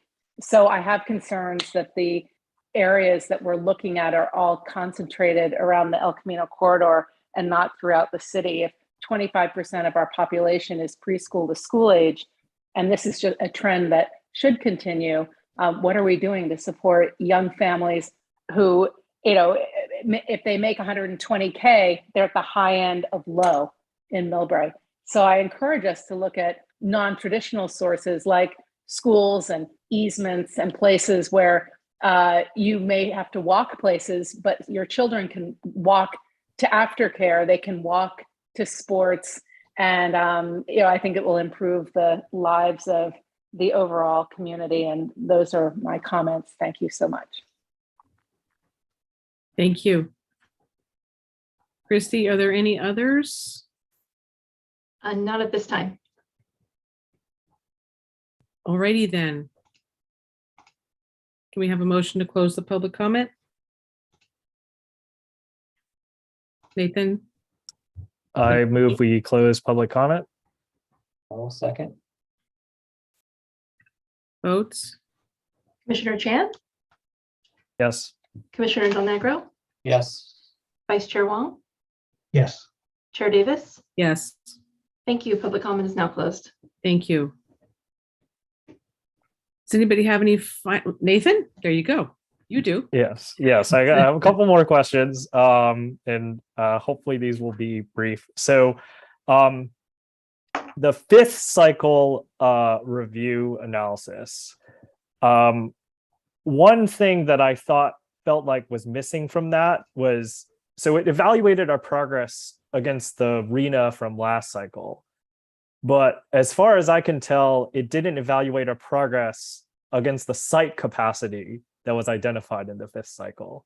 And I feel like this could be important to determine how feasible or likely the sites we're identifying in this cycle, what percentage of those will actually get developed. So do we have those numbers on hand? Like what capacity was identified in the fifth cycle versus what was actually permitted and or built? That is in the fifth cycle review, what the Rhna was for the fifth cycle, and then how many permits were issued, units developed, and how close the city got to their Rhna. I did want to mention that the legal requirements for how sites were selected changed significantly between the fifth and the sixth. So there wasn't the burden of proof of evidence that the site, a non-vacant site, would develop into residential during the fifth cycle as there is now. Just wanted to clarify. So you're saying such a comparison between the sixth and fifth cycles would be not valid then? Because the site selection criteria was different? I think it would skew the analysis because you didn't used to have to have a lot of proof or a lot of data to analyze. It was just, well, that might be something someday. And that's just what everyone did because the law didn't require that you went to that length. It was more of a true planning process as opposed to a market study, a real estate analysis, that type of thing. It's evolved into something different now. But yes, the city's progress through, and I think we mentioned that the progress through 2022, it was on one of the slides, was 1,099 units during the 5th cycle. As a total, the city far exceeded their Rhna of 663, I think it was, for the 5th cycle, as if you look at total units. But if you then specify the different income categories, you far exceeded the market rate, but you didn't meet the affordable for very low, low, and moderate, as it is the case with almost every city and county in the state of California because of that gap in the funding and the financing for affordable housing. Market rate development doesn't need the help, but affordable housing needs help. So, Okay. If I can add to that, Hita, like although the requirements were a little bit different, even if the city was supposed to estimate numbers, I know that staff like Roscoe and Nesta are fairly new to the city, and the documents that we were able to get even from HCD of the site inventory document was just like a list of sites, and that was it. And so there, in past years, the state wasn't really looking at this, and so we don't even have a number of units that could have been built in these sites in the same way that we have now, because now there's a deeper analysis. All we have is a list in an Excel sheet, so there isn't much to compare. All right. Yeah, that's very helpful. So I had questions about a couple of sites. So some of the sites that were identified have a mix of income distributed throughout, and that makes a lot of sense to me. Like all of the sites that are part of Millbrae Square kind of have that distribution. But then there are other sites that are kind of oddly sort of are 100% bucketed into different income categories. So like on page 766, right? Opportunity Site 1, it has a photo and everything. It's the Sherwin-Williams site. So according to the site analysis, it was identified as producing up to 48 units, and all 48 are in the moderate income category. The next two sites in sequence in that PDF are also identified in moderate. And then the next one on 769 is identified as a 61 unit potential site, but it's identified as all being very low. Now, I can't really tell the difference between these sites in terms of why one would support, why the analysis has concluded it will be this specific income level versus another.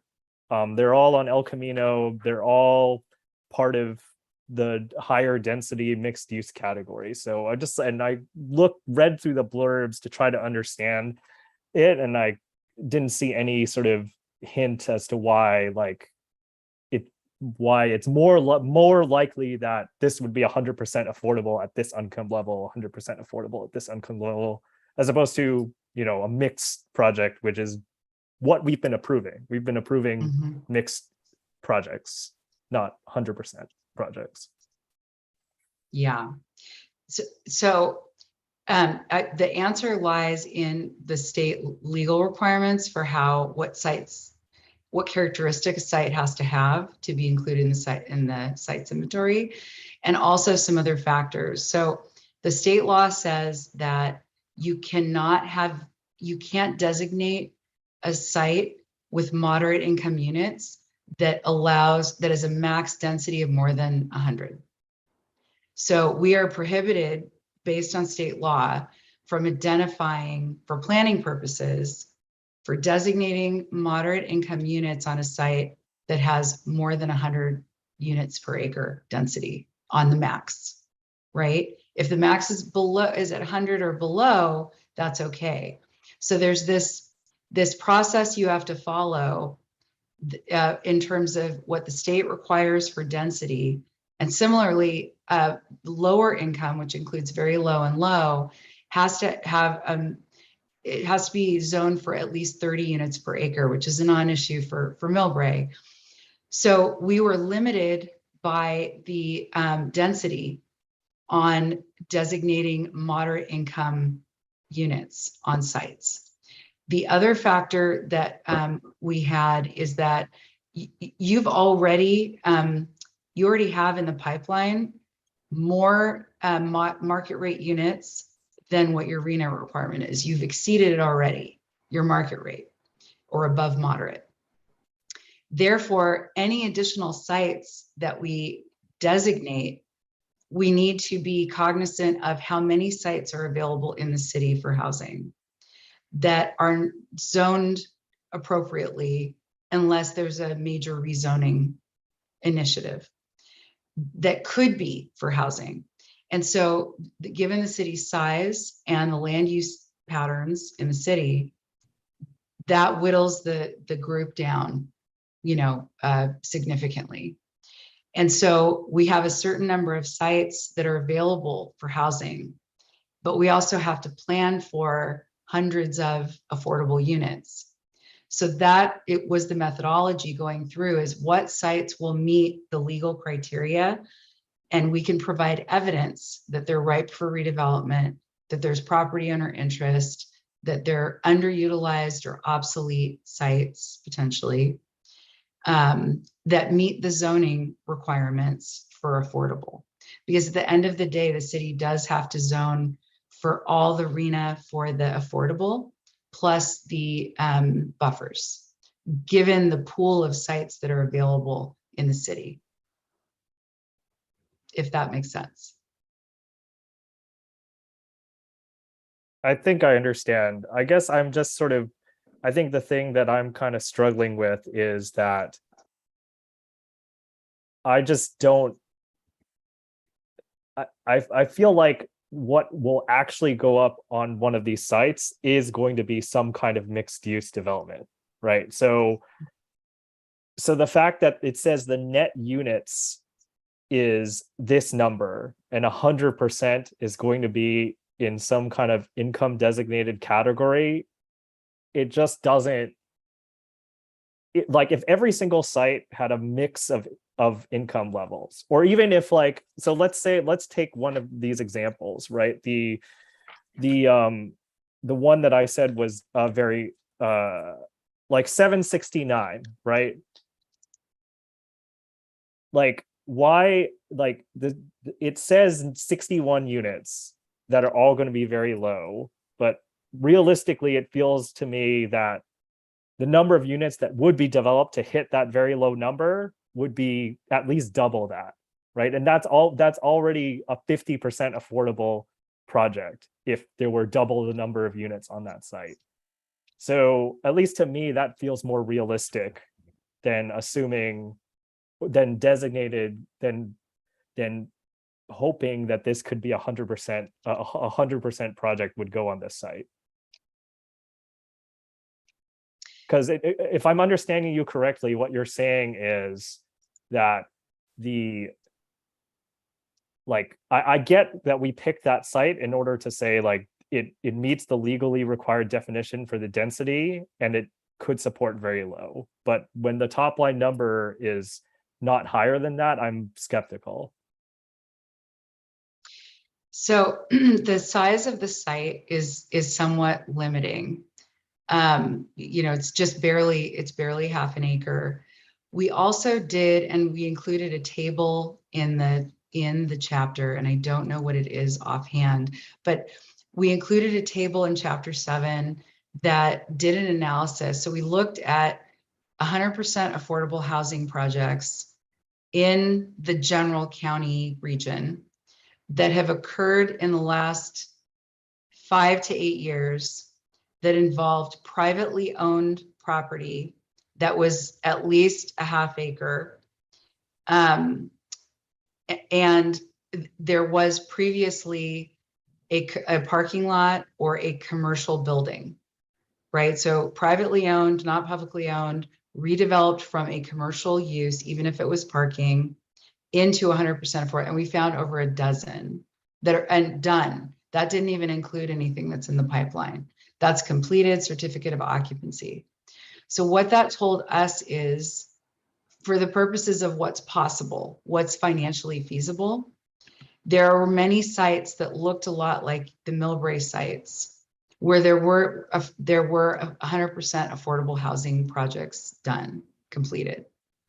So that's part of the evidence, I think, that we're showing on these sites in terms of being, and it may be that they don't end up being 100% affordable. You know, the development community is they're ultimately going to be the ones to determine, you know, what the mix of the project will look like. But for planning purposes, what we're saying is it is possible. It is possible on those sites based on the data that we analyzed and found.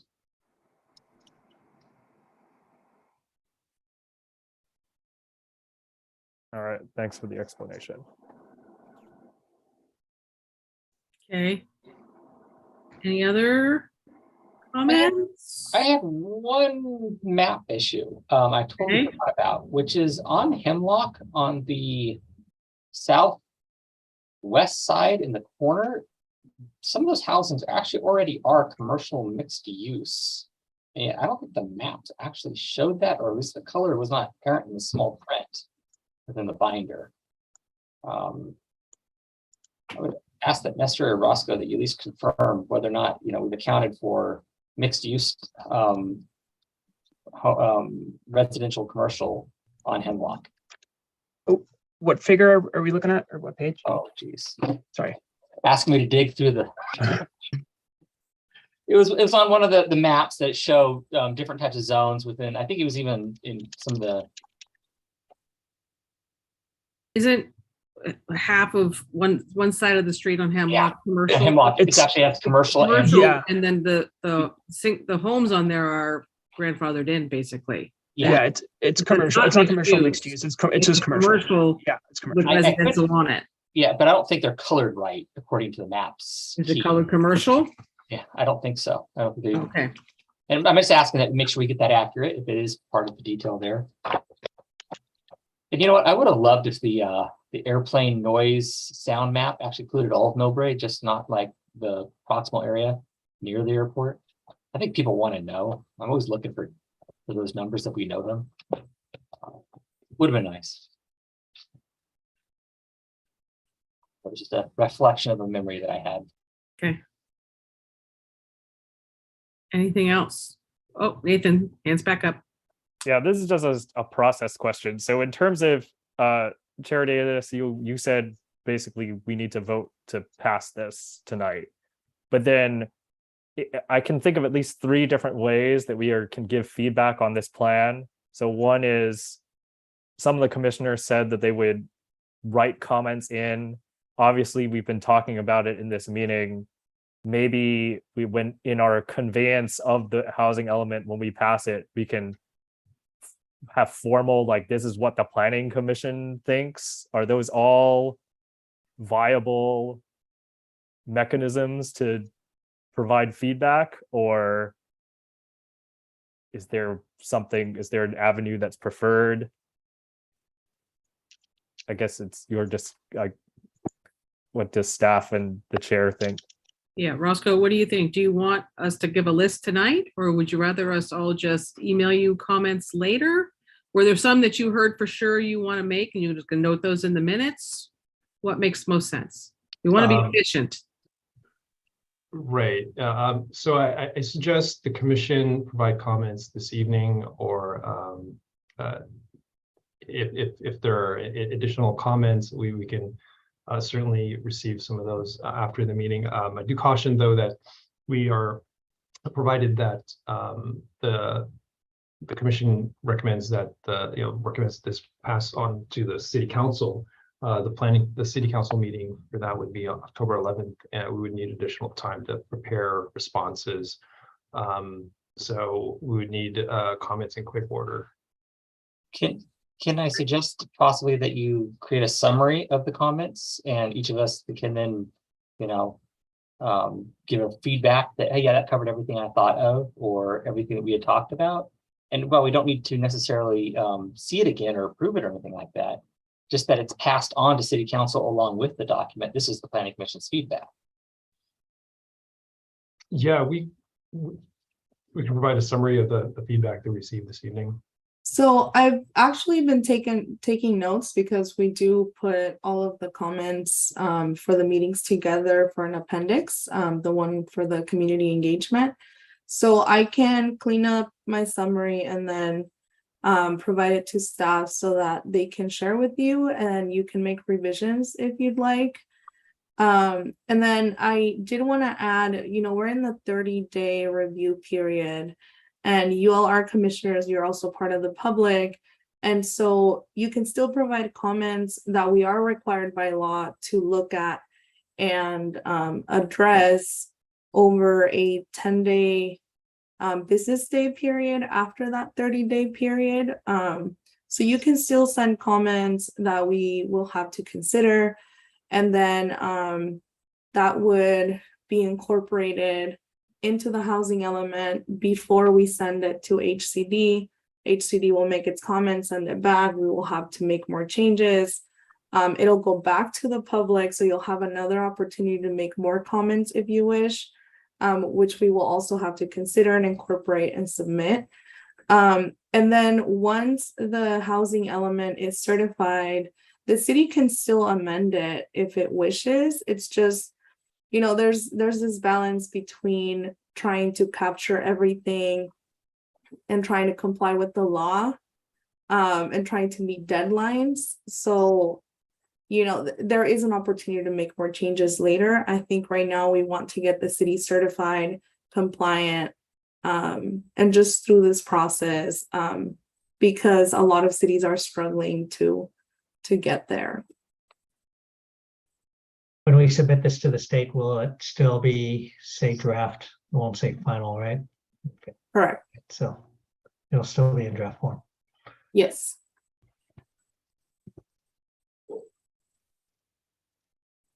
So Roscoe, is that a good way to capture what was said tonight? Yes. All right. And then, like they said, we are members of the public. We still have a chance to comment. Okay. Any last thoughts? I feel like it's okay to move on with approval of the document with the comments to pass on to council. I think it's a good way to go. Okay. Okay.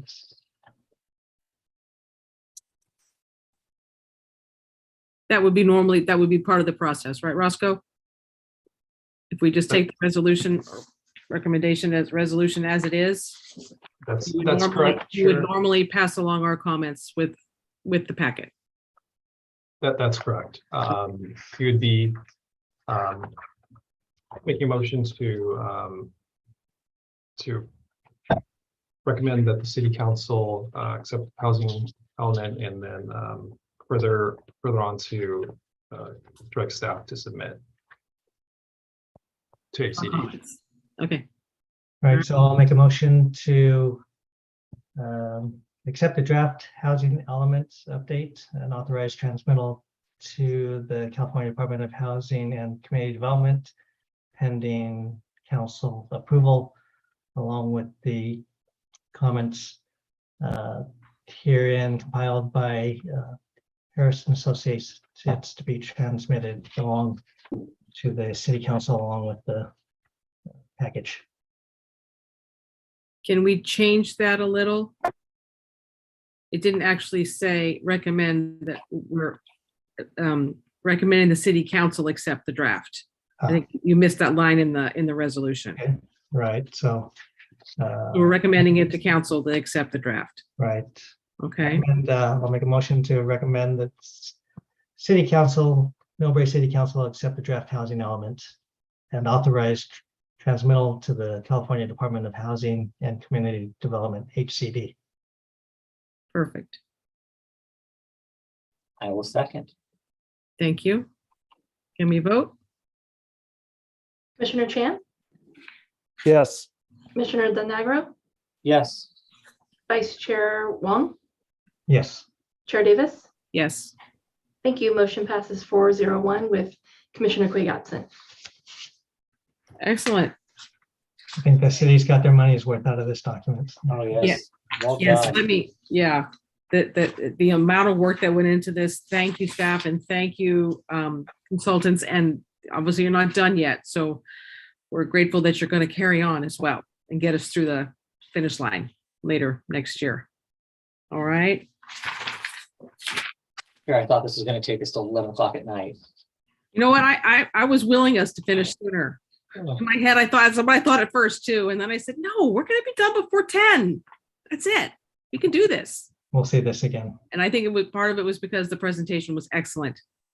So that helped a lot. Moving along, number 5, new business, we have none. Number 6, staff updates. Yes, got a few updates for the commission this evening. Number 1, the Citizens Academy, the city of Millbrae received, I believe, around 15 applications.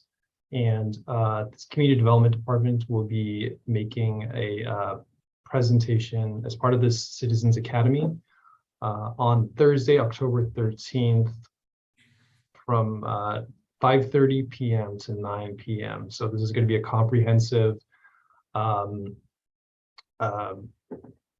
orientation into community development. Community development is not just planning, it's also including building department, building division, code enforcement, and building division, code enforcement, and then we have also housing programs as well. So I will be making a presentation. We'll also have the city attorney available, the city's building official there as well.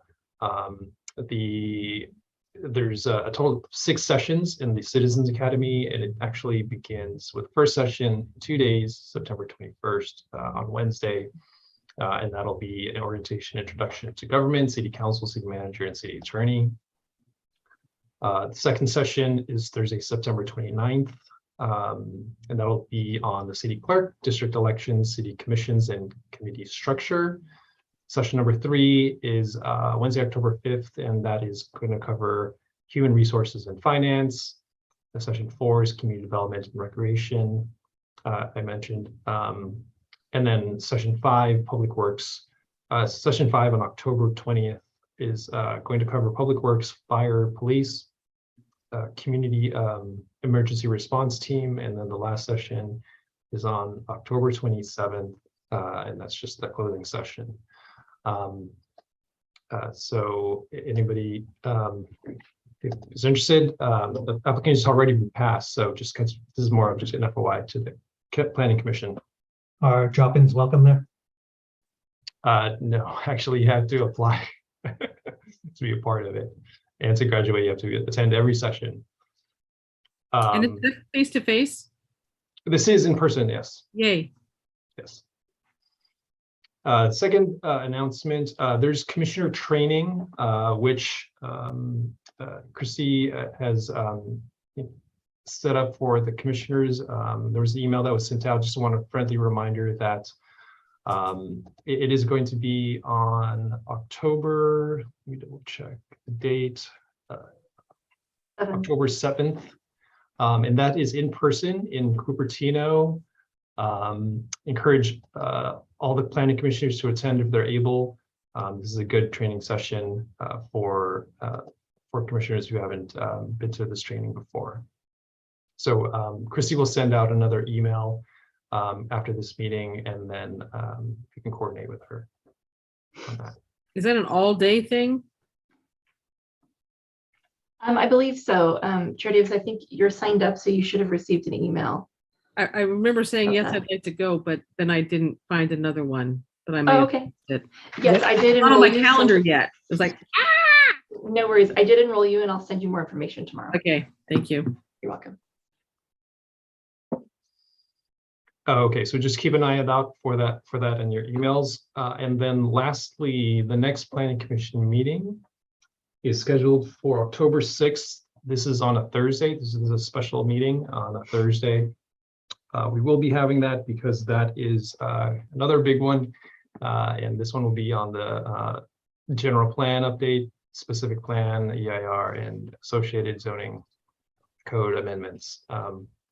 So that is reserved for just that item. So we will finally be reviewing formally all the efforts that we've been taking here to update the general plan and specific plan. We've released the draft document for public comment. The EIR has been circulated for the required 45 days. We have responses to comments, and then we'll be bringing that forth to the planning commission for a recommendation to the city council for adoption. Okay, and so there's no meeting on October 3rd. That is correct. No meeting on October 3rd. So the next meeting. 10/6 is a Thursday. Is that a joint? City That is council? not a joint, it's just the planning commission, and then the city council will see it after that. I do also, very important to note that that meeting will be the first planning commission meeting that is going to be hybrid. So city council has begun hybrid meetings, so that means in person as well as online. Members of the public can participate through Zoom. We will be having that meeting in a similar format where the staff and the commission will be in the council chambers, and then we'll also have a Zoom capability set up for people to call in or participate virtually. So we are asking because this is going to be the first meeting and it's going to be the first hybrid meeting. We're hoping that there aren't going to be very many hiccups, but we're asking that the commissioners attend early around 6:30 just so that we can prep. Because this would be a significant meeting on that general plan update. And I attended that hybrid meeting last week, and at least the audio quality on the Zoom feed was pretty bad.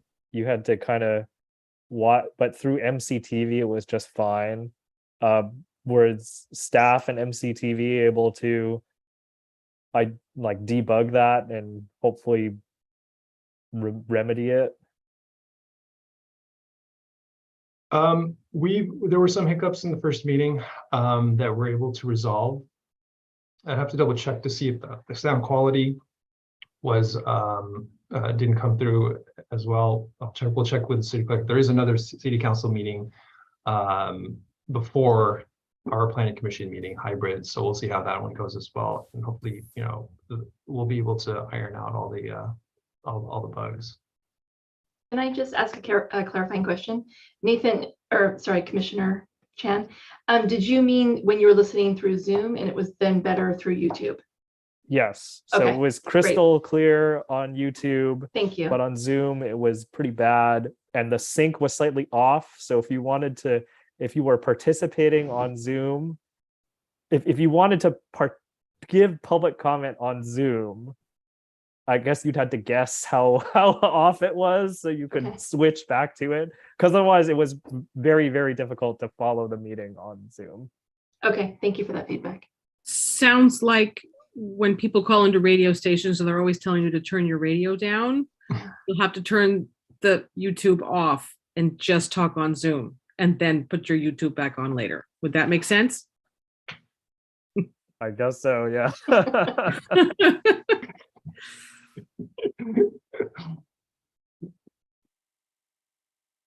Nathan might be a little too young to be calling into radio stations. I actually have called into a radio station before. I'm not that young.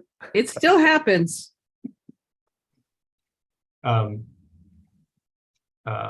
Yeah, so that's the updates I have this evening. Thank you. Awesome. Does anybody have any announcements?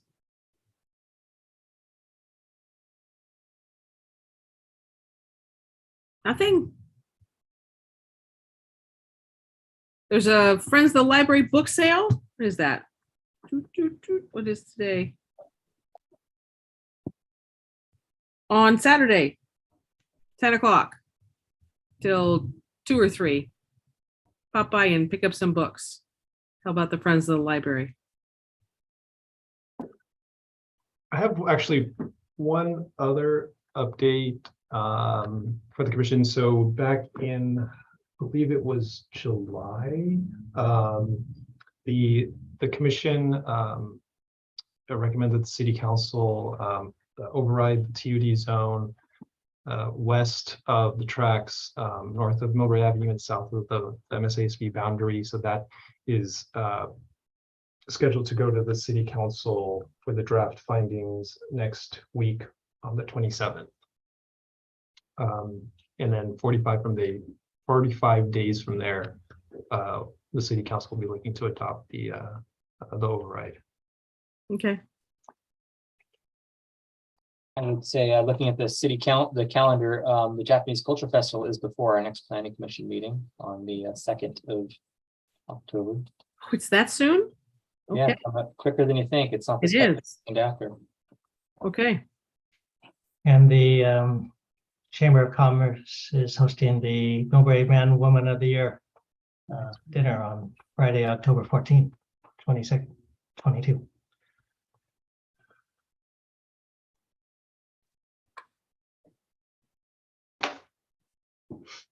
Right now, just one more piece. I am happy to confirm that the planning commission meeting is on the calendar. I think that there might have been some confusion earlier, but we verified that it was on the calendar.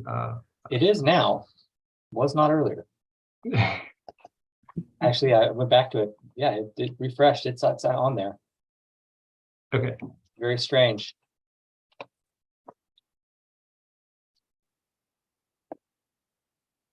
Okay, is there anything else? All righty, 9:52, we're done. Thank you, everybody. Thank you. Night. See you next time. See you at the library book sale Saturday.